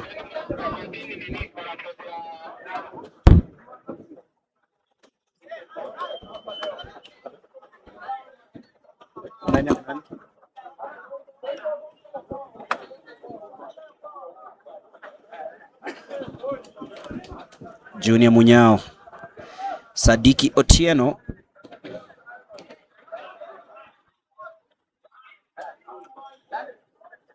sends the ball out of play. It will be a throw-in for the visitors. Munyoki Michael to take it, tries to find his man, but the ball still not yet settled in midfield. It goes to the danger area, but then Wamala Joseph is a judge to have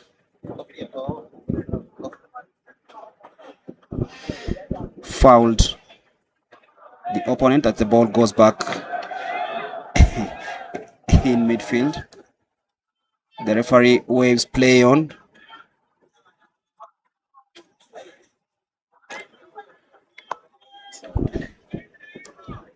It is Rahimu Salehe. Then still the ball in the danger area. Austin, very industrious player. Austin forces another turnover. There he is on the ball. Austin back to Stephen Carrier. Sadiki Otieno, who brings the ball in midfield, and they lose possession yet again. Kamongo FC trying to find something, but well cleared by Sadiki Otieno. Good play, good feet there by Lewis Moniki. Austin. Rahimu Salehe dispossessed of the ball. And a chance for Kamongo to strike yet again with jersey number 7. Brings it down in the area. Glenn Ngethe wins the ball back in midfield. But it has been recalled for an incident that happened. Kamongo will try run down the clock, but then it is a free kick for Kahawa Pride to be taken by Stephen Carrier, the captain of the day. Glenn Ngethe, who tries to bring it in there, but they're not yet finding that correct ball into the area. And that's what handball. And I thought that's what they're going to work on. Actually, I thought they're going to work on how they're going to move the ball from the back into the midfield and into the up front. But it seems maybe they're still lagging in the first half. But hopefully they'll catch up in the second half. So free kick for Kamongo. Following that incident that happened with Stephen Carrier handling the ball. So they'll try float that in.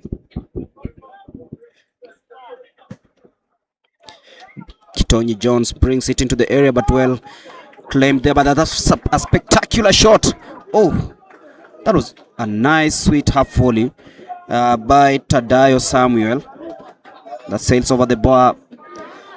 They should be wary of such moments. Looking at how Kamongo have lined up, they're not much into possession. They're playing what we call percentage football, and that is a risky affair if Kahawa Pride don't capitalize on the chances earlier on this second half. And that's exactly what led to their first goal. They only gave them one chance, and from the corner they capitalized Kamongo, and they leading.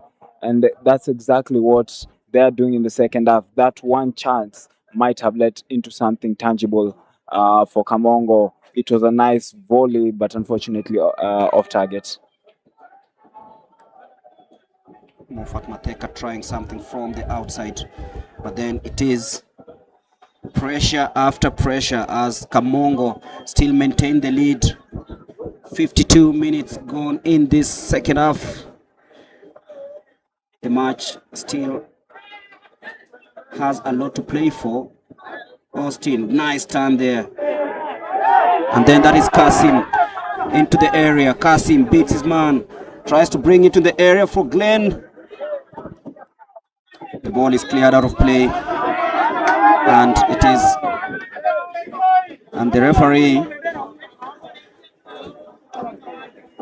says there's an incident that happened there as a Kamongo player is down. That is Musioki John clutching his elbow, and it is a yellow card for the captain, Makoa Maxwell, I think for dissent. Yeah, maybe it's just complaining about that incident that happened earlier when Mateka was shrugged off the ball. Yeah, referee said play on. It was soft for his judgment, and the captain was booked for his protests. An elbow can be painful. I've experienced that. So I can imagine what Musioki John is undergoing right now as the medics try give him a first aid here. With the pitch, I know he's going through a lot since he hasn't stood up yet. It's just an observation.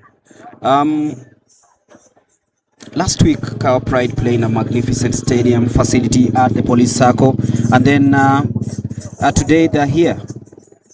Could this have affected the way they're playing tonight, rather this afternoon? 100%. With the grass pitch, you move the ball very easily. You feel like if you saw that match in detail, you will have realized that Kahawa Pride FC were playing with joy. They were playing confidently, and that is because they were moving the ball very easily. It was just that they conceded 9 goals, and all those 9 goals were almost undone by their own defensive mistakes. But in terms of how they played the game, it was a beautiful game. The ball was always on the pitch. They were playing magnificent football. I think it 100% affects how they are playing today. And Kahawa Pride will be lining up their first substitution. Felix Kamau, who's always been used in that as a substitute, is preparing to come on. Coach Enoch also telling his fans to calm down. That is the coach of Kamongo FC. Having a word with Musioki John as Kahawa Pride line up that substitution. Felix Kamau being prepared. Coach Lawrence Kim, Hans Akimbo. Things not going according to plan, but he always has the plan. Seems to be having a word with Austin as Felix Kamau is being lined up. That will be the first substitution for Kahawa Pride. Yeah, the changes might bring a positive side to the team, might change the negatives, and that's what Coach Kim is hoping. as we go underway again. Junior Munyao boots the ball into that area, but then it's cleared yet again by the tall figures in that defense. The Kamongo players, tall and physical. As Kahawa Pride try to navigate yet again with Jojo Uma. Brings it into the area. Glenn tries to pick Kasim, but then he's beaten to it by Musimi Titus. Got some good battle here, but then it's wildly cleared by Maxwell. Down the area, will he be able to get there? Kitonyi Jones, I don't think so, as the ball goes out of play.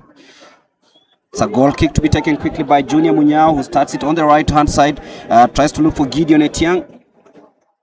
Gideon Etiang tries to pick Rahimu Selehe, and now it's Austin Ochieng with the ball back to the defense, Sadiki Otieno. And to Austin. And it is a throw-in in favor of Kahawa Pride, who seem to be playing with more urgency at the moment. Yeah, they are trying to get the ball into the midfield, but it's just that Kamongo have lined up the defense and the midfield perfectly to keep out Kahawa Pride, and that's the positive for them. And it seems that Kahawa Pride are really trying. Let's see if they will get into the midfield. Kasim tries to pick Salehe. It's Jojo Uma now with the ball. They're trying to overload that left side of attack, but the ball sails out of play, and it is the first substitution. Felix Kamau comes in. We'll be confirming who actually has been substituted. Felix Kamau, the man on your screens, has actually come in. A very exciting player too. We'll be confirming in a bit who has been substituted, but Austin and Lewis Moniki linking up in that area, but then it's been wildly cleared.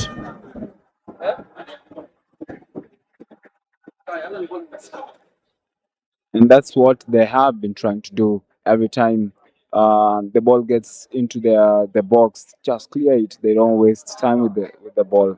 They don't even want the possession since they're 1-0 up. So yeah, that's exactly what they're going to do for the rest of the game. So standing over the ball is Lewis Mwaniki and George Ouma, together with Kevin Maina.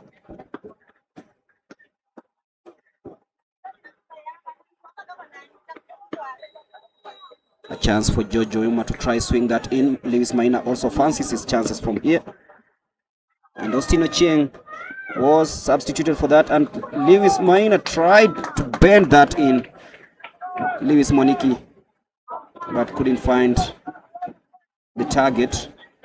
So Austin Ochieng has been substituted with Felix Kamau coming in, a midfielder, a creative midfielder out, and a very direct player coming in.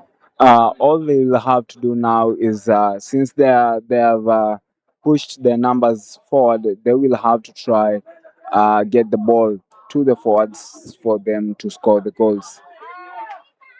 Chance for Kamongo, but then Kiarie tries to tame the move, but then Sadiki, last ditch clearance. That was a chance for the visitors, and Sadiki Otieno has cleared the ball. It is a corner kick. They have had their comforts in the last few minutes. They haven't had pressure from the Kamongo attack, but that was a well defended ball by Kahawa Pride FC. Goalkeeper Nzomo.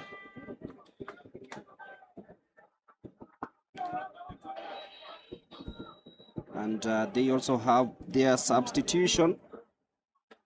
The visitors, as the ball is swung into the area, almost finding the back of the net. And there is a situation there that needs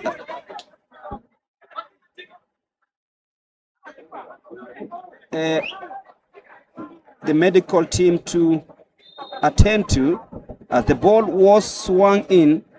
Very nice corner there. Well taken corner. Oh, and a clash of heads. It looks like a nasty clash of heads, and we pray that each and every one of them is not badly injured.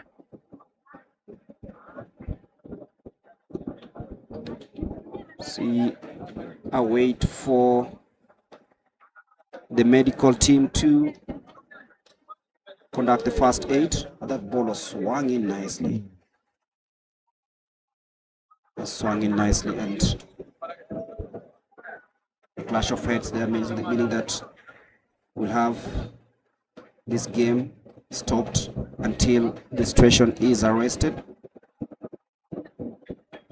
The Kahawa Pride bench. A lot of questions being asked this afternoon.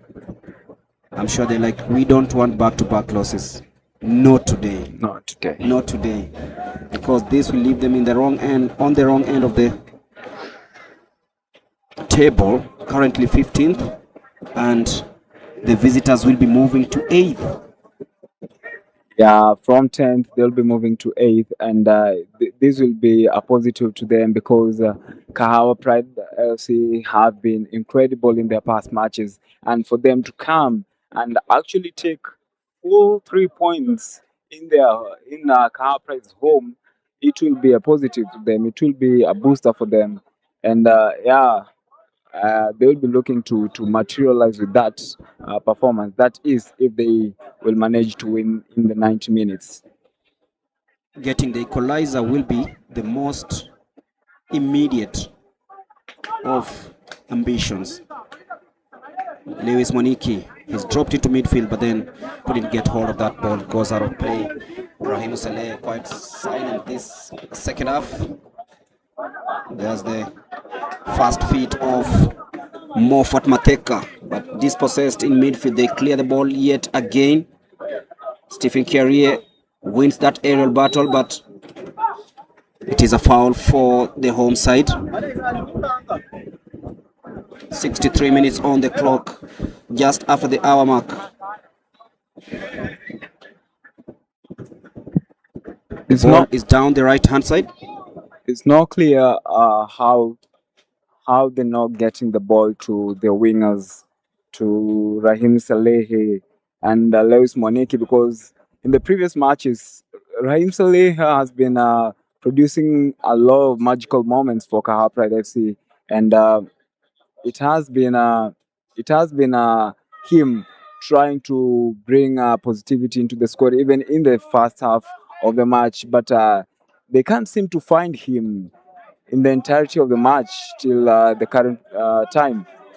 They have been struggling to get him. They've been struggling to get to Moniki and their striker. Yes, Moffat tries to send one in, but then it's a tame shot that is well gathered there by Junior Munyao, who I can say hasn't had much to do, but then things haven't just worked out the way he expected, especially in this game. Conceding from a from a corner is not what many keepers really want. As the visitors try to launch yet another attack that is well read by Kevin Miner in midfield. The ball goes wide. Glenn Ngete wins a throw-in.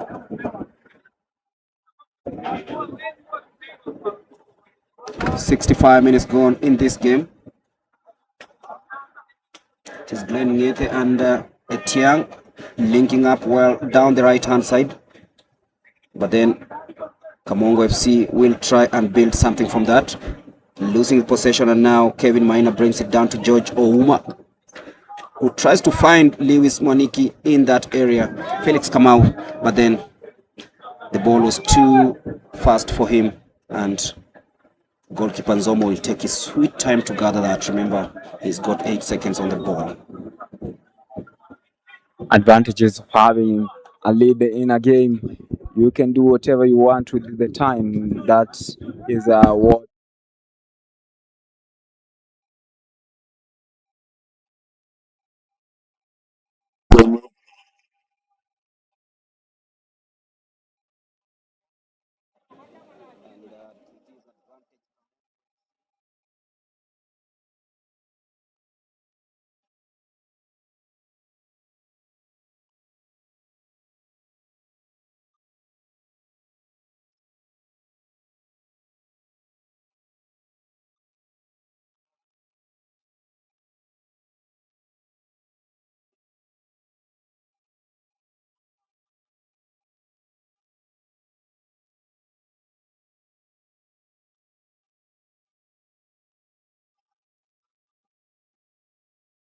to help them equalize first things first and then try to get the win.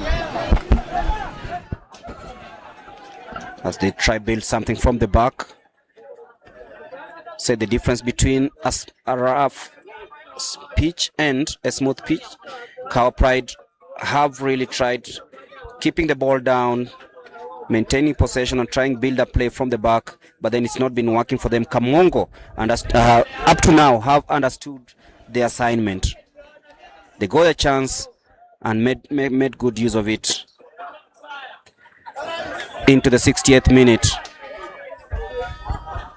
That is the first Moffat Mateka trying to pick out Mayabi Hillary, but then it is Gideon Etiang bulldozing his way in midfield, trying to beat his marker.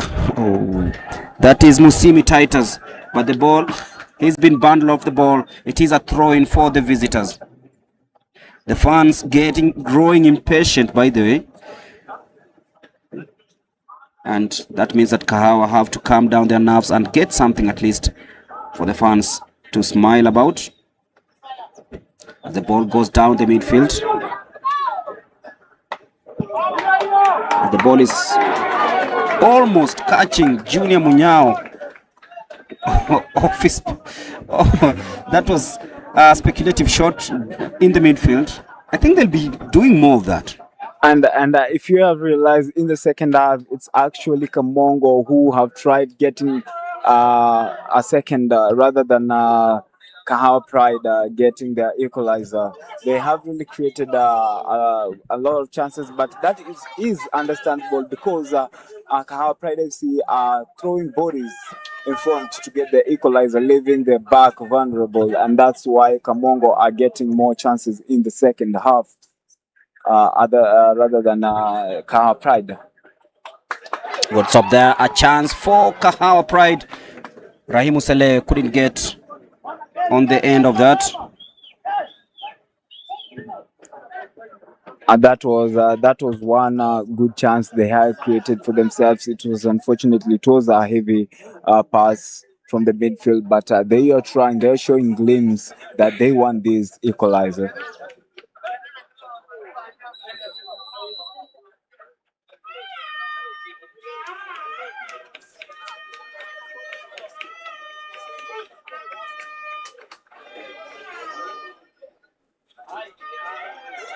Another substitution for the Pride. And in comes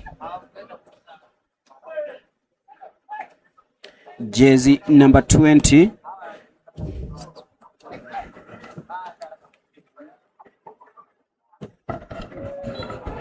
Another winger, Moses Bwire, has come in and wins the corner immediately and signals Jojo Uma to come and pick it.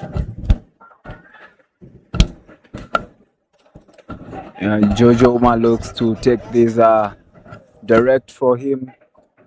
They will try get a goal from this set piece because Jojo Uma delivers good crossing into the box, and they will hope to capitalize from this. Being cheered by the fans. Jojo Uma swings that into play, but then the ball couldn't find a man on target. So Rahimu Salehe has been rested. This is one of those matches for Raheem Salehe. He has been over the games that they have played earlier in the season, but unfortunately for this, it was a different case for them, and he wasn't that productive, but which is very unfortunately. But Moses Bwire has also been productive in other matches, such as the Utawala Youth match. He was very productive, and hopefully for them, this will be another match for Moses Bwire to try equalize for Kahawa Pride FC. The most important thing first for Kahawa Pride is to get that equalizer and, of course, try chase for the winner. But right now, it's their time to defend because they have conceded a free kick that is going to be taken by Mayabi Hillary. Quite windy here at the Mahiga Primary, so the ball is not settling down.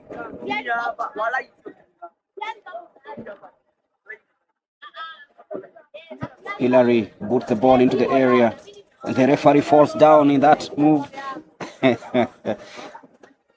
Lewis Mwaniki couldn't control the ball. It's a free kick for Kahawa Pride. They need to get the ball moving. They do need to get things moving faster.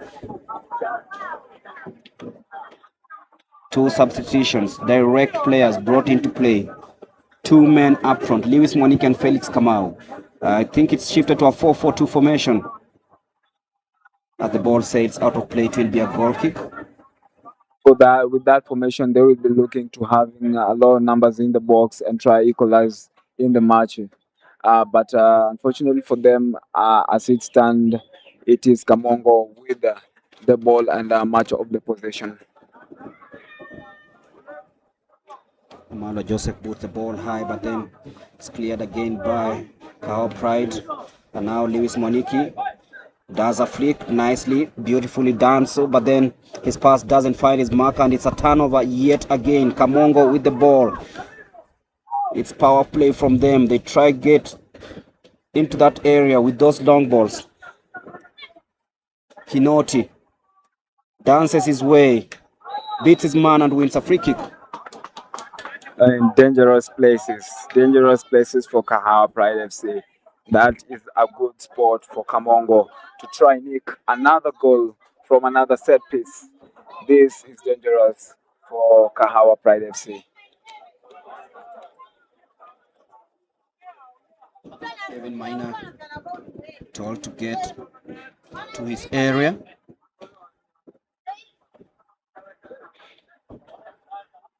And it's a chance for the visitors to try get something from this set piece situation.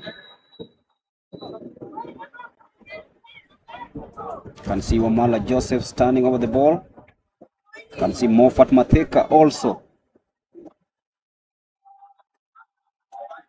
But they leave it for the tall Wamala Joseph, who puts the ball and forces a brilliant save by Junior Munyao. That was flying in, but brilliant play there by the goalkeeper to keep it out and force a corner. That was a strong shot from the Kamongo player, and he has bring in a corner, another chance to put a second for them in. So yeah, that's a nice set piece utilization.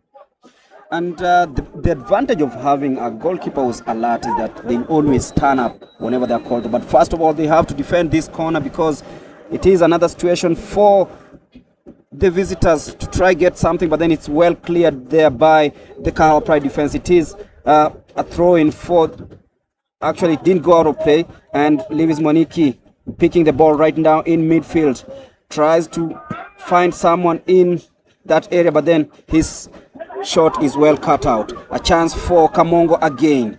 Good ball and good play there by Jojo Umar, and now brings it down to Lewis Mwaniki. Tries to find Felix Kamau. He's been forced back into that defensive area. Felix Kamau he tries to dribble past his man, but then he's dispossessed by Moffat. Brings the ball into that area. Well read there by Stephen Kiarie, who prevents a corner and have that ball brought into that area. And Kahawa Pride losing the ball quite easily. I don't know what is going on for Kahawa Pride, but they seem they cannot get out of their half. They have been pressed by Kamongo in their own half, and Kamongo are doing it brilliantly. It's a tale of two halves. The other half, they were pressed on the other half, on their half, but right now, Kahawa Pride FC are trying very much to get off their half and take the ball in, for which they are doing quite well right now. Glenn Ngete with the ball to Jojo Uma, lets it roll, tries to find Glenn Ngete again, but then it's widely cleared. It is a throw-in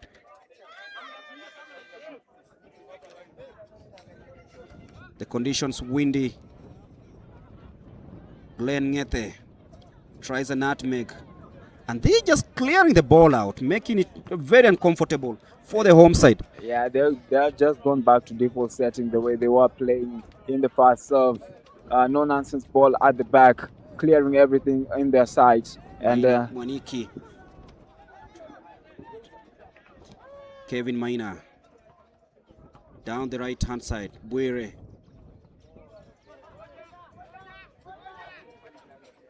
Jojo Uma gets control of that ball, brings it into the area, forcing a save from Zomo.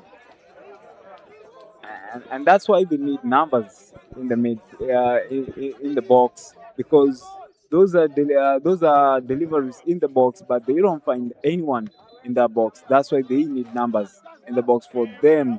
Good play there by Lewis Mwaniki. Tries to pick out Moses Bwire. Bwire with the ball, trickery into the area, looks for Mwaniki. Bwire and Mwaniki linking up very well, but a big boot there by Maxwell clears the ball yet again. They are falling back as the minutes go by. 77 minutes gone, 78 minutes gone. 12 minutes go plus added time. Are they able to pull something from this match? Will they get something? But then the tall figures of the Kamongo defenders really standing between Kahawa Pride and a goal as they clear the ball yet again. Yeah, the chances that they created in the latest, it was Moses Bwire versus 6 defenders. There were only 3 more players, more Kahawa Pride players in the box, but they were outnumbered by the defenders. They couldn't capitalize on that small chance they had created there. Good play there by Moffat, trying to link up with Mayabi Hillary, but he's been cluttered, and it will be a free kick for Kamongo just near the corner flag area. Glenn Ngete was beaten to it, but then he had to react because Mayabi was clear, and it will be a free kick in a very promising position.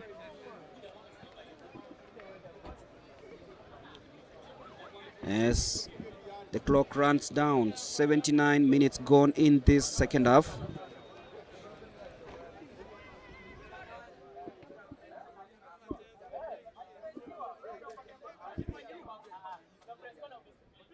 Kamongo are really looking good with their set pieces. If you look at the corners, they have been beautiful deliveries from the corner, and the two free kicks that they got outside the box caused the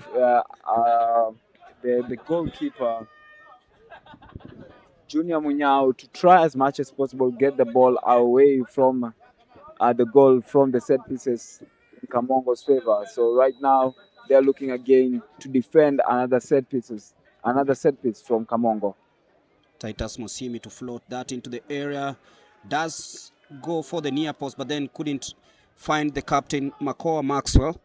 And Kahawa Pride will breathe a sigh of relief as the ball is brought into that area. Moses Bwire trying something spectacular. Kevin Maina stepping over the ball. He's dispossessed. Kamongo with the advantage right now. Oh, Jojo Uma just about winning that one. Kiarie with Jojo Uma linking up really well as Moses Bwire. Felix Kamau is picked down the left-hand side. Felix tries to pick Kevin Maina. Maina goes wide. Etiang into the area, but it seems that the long balls into the area can't go past that defense. And a chance for Kamongo to try something into the area, but it is well read by Kiarie. Mwaniki wins the ball. Junior Munyao picks it up. They don't have time. Less than 10 minutes plus added time to go in this second half. Moses Bwire. They have scored like 3 goals in the 80th plus minute. And if they want the equalizer and the winner, it has to come right now. So they are going to put numbers in front and try to get this, to get their equalizer. Stephen Carrier trying to launch one. Felix Kamau gets all of the ball, beats his marker, and he's fouled by Joseph Wamalwa. He's a huge man, Joseph. Yeah, in the cameras you can tell their height and their body size, but in person they are huge. They're really, really huge. Jojo Uma to try float that in. Look at the And the referee referee. size and the player size. That will tell you how huge these players are. So Joseph Wamalwa being told to be soft on his opponents, as Jojo Uma will try float that in from the left-hand side. The crowd anxiously waiting for this one.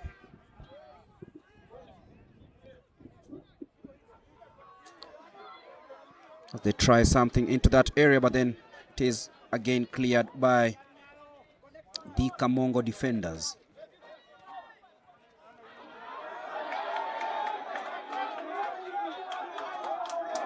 A little disgruntled voices there in what should have been Kahawa Pride throw in.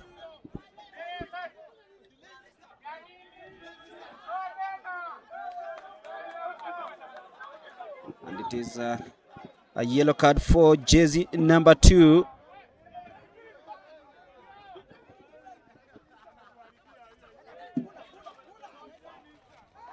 It's a very, very fierce battle here. Felix Kamau wanted to take it fast, but then Jojo Uma tells him to relax because he has to get back in shape.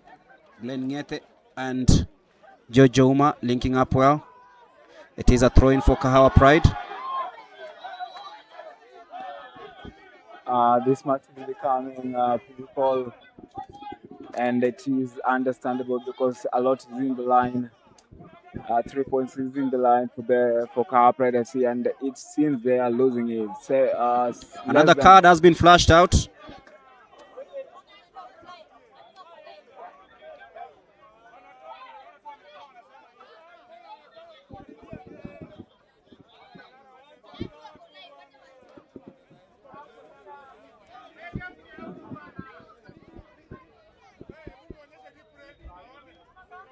As the match continues, Kahawa Pride trying something, and they lose the possession and it goes out of play. A quick throw in there by the Kamongo players. Jojo Uma, Kevin Carrier, who's had that clearance intercepted. Jojo Uma, Kevin Maina, Glenn Ngete, and now Sadiki. Yet another halt to the match as a player is down on the other side.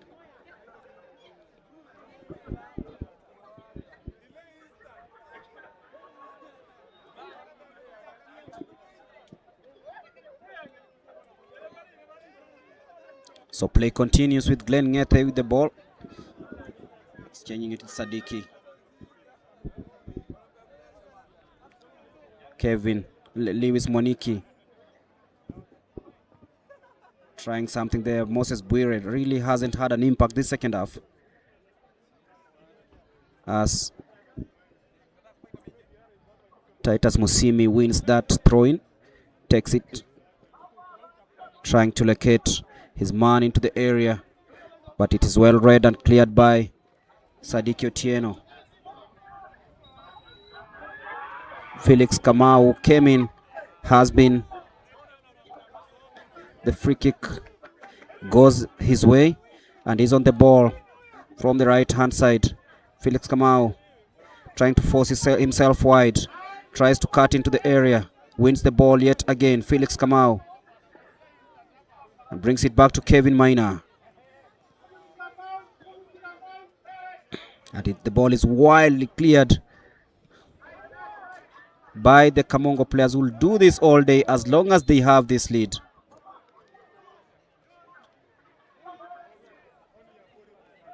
Captain Maxwell brings it into the midfield area. Just under 5 minutes to go in this second half. Sense of panic slowly creeping in the Kahawa Pride players. And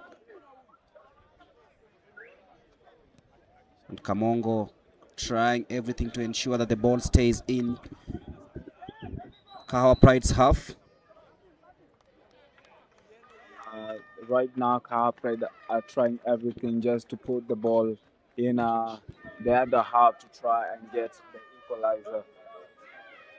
As we see right now from Felix Kamau, he's conducting the attack, but unfortunately it is Kamongo attack, and they will clear it in the far side of the ball.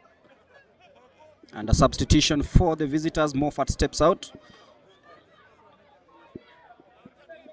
Is that a good game? And the visitors will enjoy every bit of this.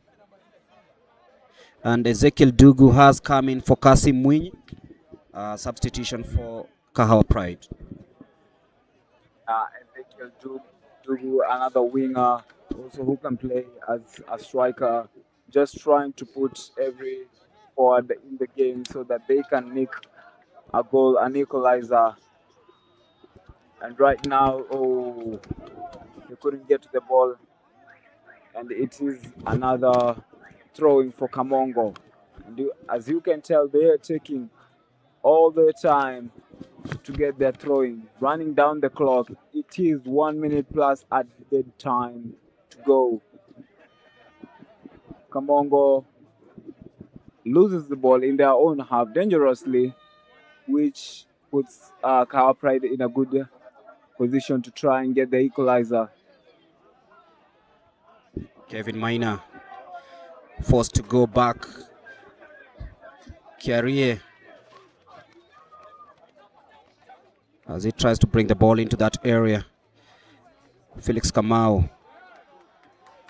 as he tries to get into that dangerous area. Felix Kamau tried to bring it in, but couldn't manage, and they'll settle for a throw-in.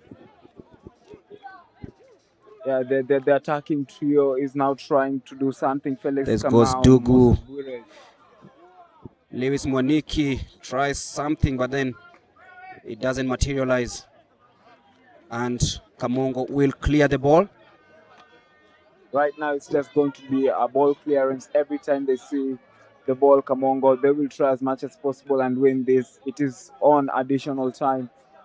It will be on the referee to decide how much time we have remaining here. But for Kahawa Pride FC, it will be to try and equalize.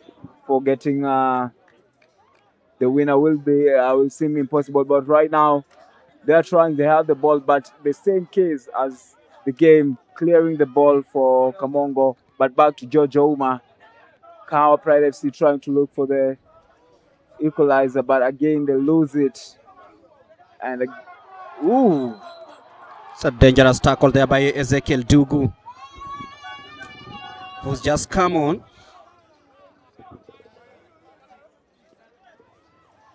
And it's that man again, Omalo Joseph, as we see the replay of that chance again that happened earlier on.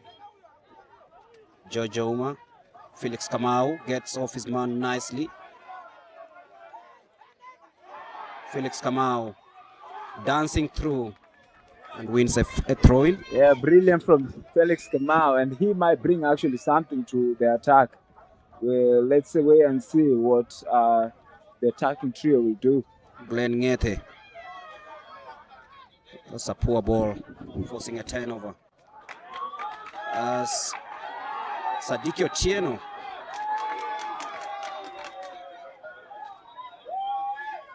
fouls his man, and a chance for the visitors. That was a swift counter-attack there, and Sadiki had to play that last man role to ensure that the Kamongo player didn't get clear sight of goal.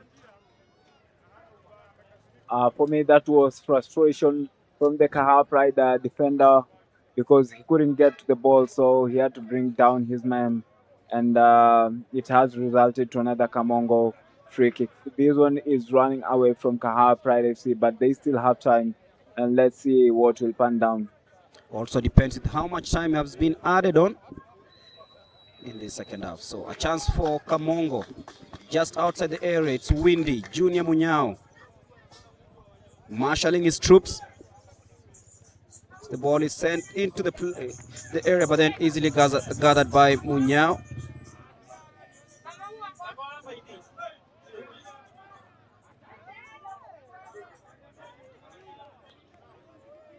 Surely can't get there.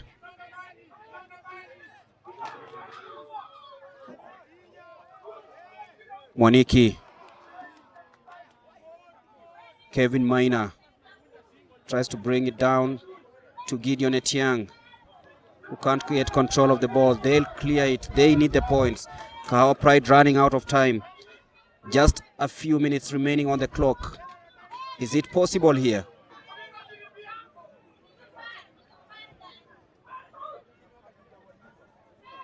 Right now, surely for Kahawa Pride FC, what they will be looking for, a miraculous draw for them.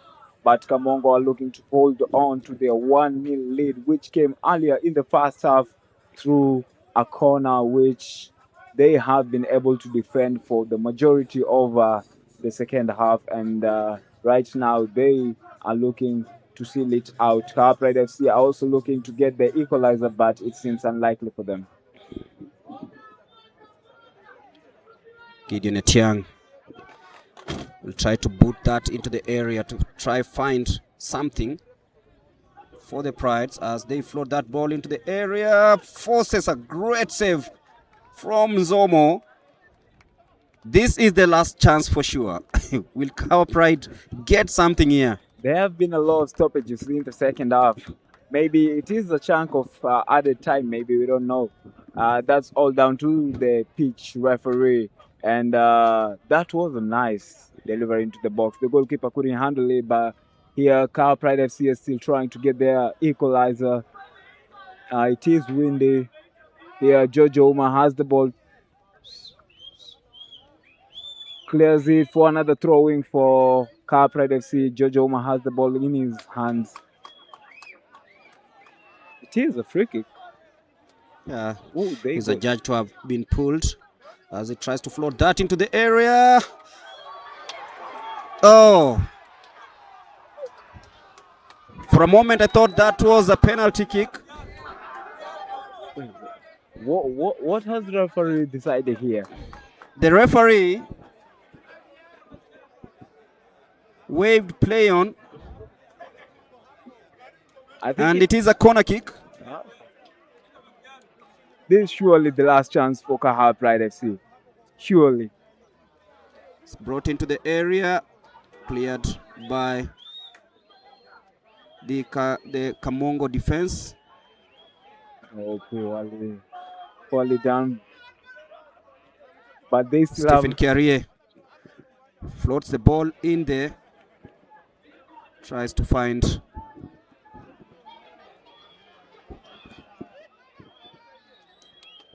Buire, but he hasn't been successful. But looking at the way it's panned out here, not a good day, and goalkeeper Nzomo must have felt something following that attempt to keep out that ball. And this is and should have been a penalty. In my opinion, that should have been a penalty. He might be nicked down there in the penalty box, and yes, it should have been a penalty. Unfortunately, the referee ruled it out otherwise. And Nick Zomo is down here, buying time definitely. I don't think there's anything in it there for the injury, but just buying time. Oh, that's a penalty. That's definitely a So penalty. definitely a push from the back from Omalo Joseph. The referees seem to have not noticed that. Actually, if you look at closely, it's a push and a kick. Look at this. And the kick goes Oh. there. That's a kick. That's a Oh. penalty. That should be a card and a penalty. Definitely. As there's push and shove in that area yet again. This is a typical lower division match. Yeah. Whereby everyone has a right. Running into the last seconds of this match, Kamongo leading by a goal to nil. And look at that ball by Glenn Ngete. Quite some good ball into the area. And well brought down also. Yeah, so and look at the kick from the back. Oh. All day long penalty. Felix Kamau was denied a penalty.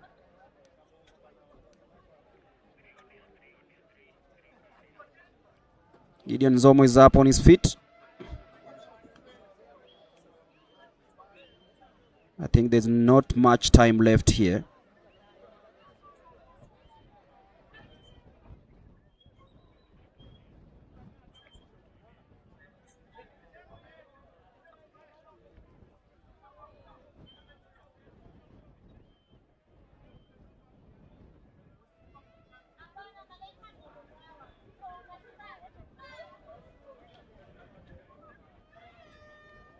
It's a throw-in in the dying minutes of this game.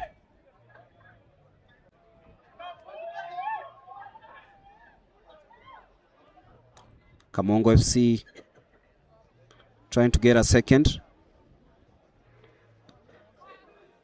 They force the ball into that area, but then it is completely miscued and will be gathered by George Ouma. Will try locate Felix Mwaniki. It's a free kick, quickly taken. Glenn Ngete in that area. Mwaniki. Oh, it's been clattered. A chance for Kahawa Pride. George Ouma will try float that into the area, but then it goes wide of play. Moses Bwire couldn't get to the end of that. He misjudged the flight of the ball and could not head the ball to goal. And right now it's a goal kick for Kamongo, which feels like surely time's up for Kahawa Pride FC.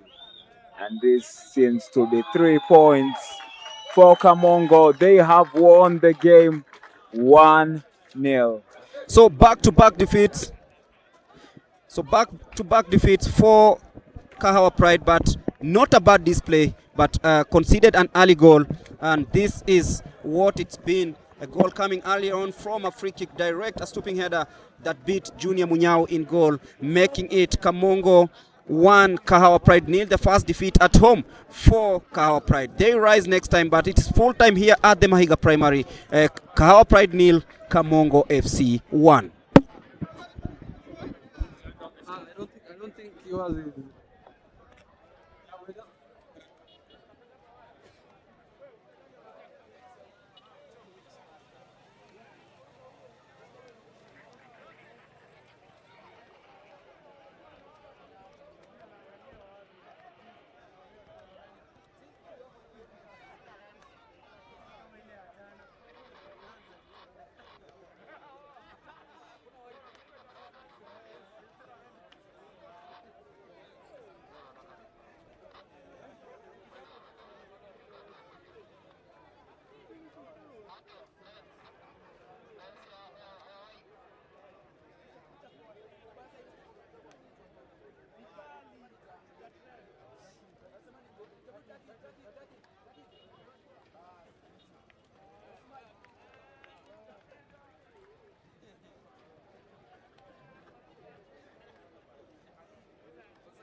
Don't miss a thing from Lions Den Kahawa Pride FC. Join our official Discord server for exclusive updates, behind the scenes, and a closer connection to the club.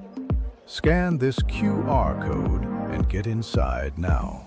Is your club looking for new kits and apparel? Visit JerseyBird.com and tap Start a Project to be paired with a JerseyBird designer. Tell us you came from this Road to the KPL series and you will receive 10% off your entire order, 10% donated directly to the club, and a mention in our next video. We've manufactured for thousands of teams across all major sports. Start a project today and we will create some awesome custom gear for your organization.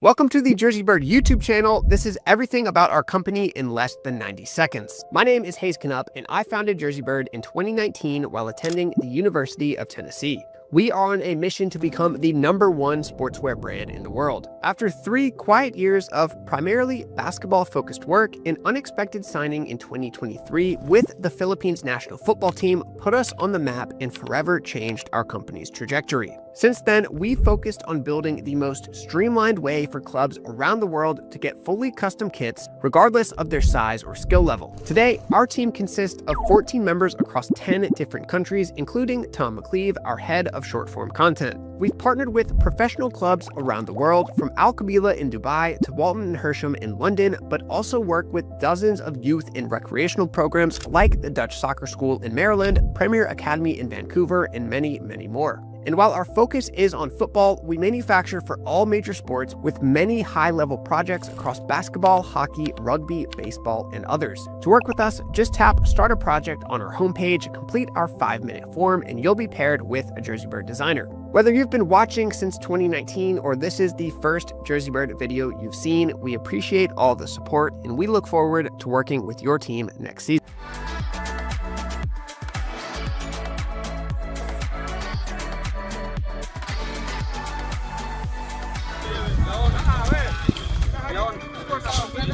And it is all over here at the Mahiga Primary. The visitors, of course, Kamongo FC earning a victory here, picking all the maximum points, beating Kahawa Pride by a single goal. A goal scored in the first half, a masterclass of a masterpiece, or you can talk about a well-taken free kick that was stooped over the keeper, Junior Munyao. He couldn't get a hold of it. But then you look at the permutations. The coach, before this match, had said he was going for the 3 points. He saw something that maybe we couldn't see. But here, Coach Enoch is with us here, the coach of Kamongo FC.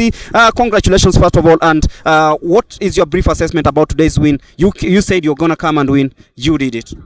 Yeah, we prepared so well, and we had thought like we can come for 3 points. Of course, Kahawa Pride is a good team. We knew they are technically a good team. They were so good on ball, and we knew that. So what was our trick?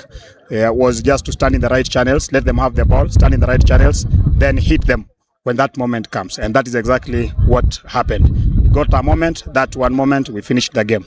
So immediately after we scored, we knew they'll still want to have the ball, they'll still want to play around, and that was our game plan. Let them play around, but they should not find the back of our defenders or the back of the goalkeeper. They should not get there. That was our target. Set pieces seem to be the things you guys must have mastered on, and I've of course just looked at your social media. You really insist on that. Is it one of the items that you came and deployed and got it right today?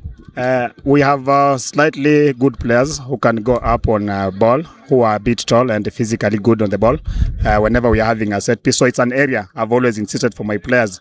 Like it's one of those moments that we should take, because if you're having a team that is playing like our Pride, they're having ball, they are shooting very well, they are helping each other very well, moving around with the ball so well, and they are also cheating us in some areas. So what do? You capitalize on a moment that they are weak. So we knew we can go for that. And when that moment came, of course, we've had 2-3 more set pieces that we would have punished them, but it didn't happen. But the most important thing when we came back from halftime was we either defend, we either hold on that goal, or we get another goal.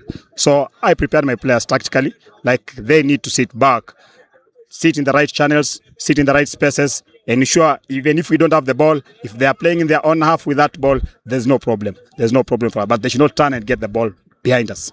That was the thing. A draw and a win in the last 2 fixtures. Maybe you're looking forward to building from this result going into the next one? In fact, actually, what we were doing, we've not won away. This is our first win away, and that is what even motivated us.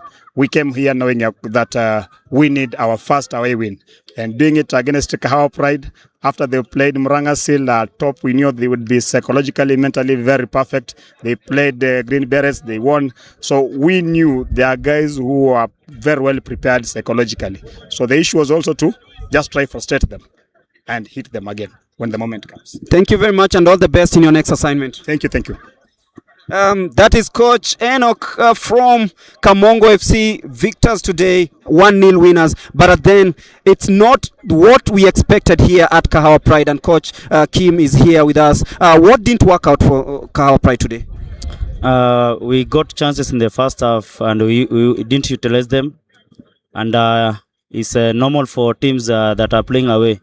Wherever they are the first ones to score, now they park the bus, and Kamongo are very good at parking the bus, and more so our attackers didn't want to take them on, so that led to the loss of the match here. Of course, 2 key players, Marvin and Goved, missing out. Could it have played part on, let's say, rhythm in your team? Yeah, for sure, because they've already played several matches, and having Maina in the midfield means something that is missing. A rhythm that has been used to be was there is missing. So definitely, yeah, we have missed Marvin and Goved, and probably they might come back soon. Yeah. How soon are we seeing them back? Because at their timelines, or it was just let's say a cautious approach to ensure that they're back, because we also have so many matches coming up. Marvin had a family issue this week. He lost his sister, so he wasn't in training this week, so he couldn't appear for today's match. On the other hand, Goved he has an injury. The doctors are still checking up on him. If he recovers soon, he'll be back. Yeah. Talking about soon, you guys need to get back on your feet soon. Yeah, a win against Green Berets in the build-up, but then back-to-back losses in competitive matches. As a coach, I've seen you are not really happy. What are you going to tell your boys moving forward, because they need the results? The road to FKF Premier League doesn't stop here. Yeah, whatever I'm going to tell the boys, we need to step up at home, and even because of ourselves and even for the fans. That means even for us at the technical team, we're going to work harder with the team, and we are going. We can see what we are going to do next. Yeah. Thank you so much, Coach, and all the best in your next assignment. Thank you.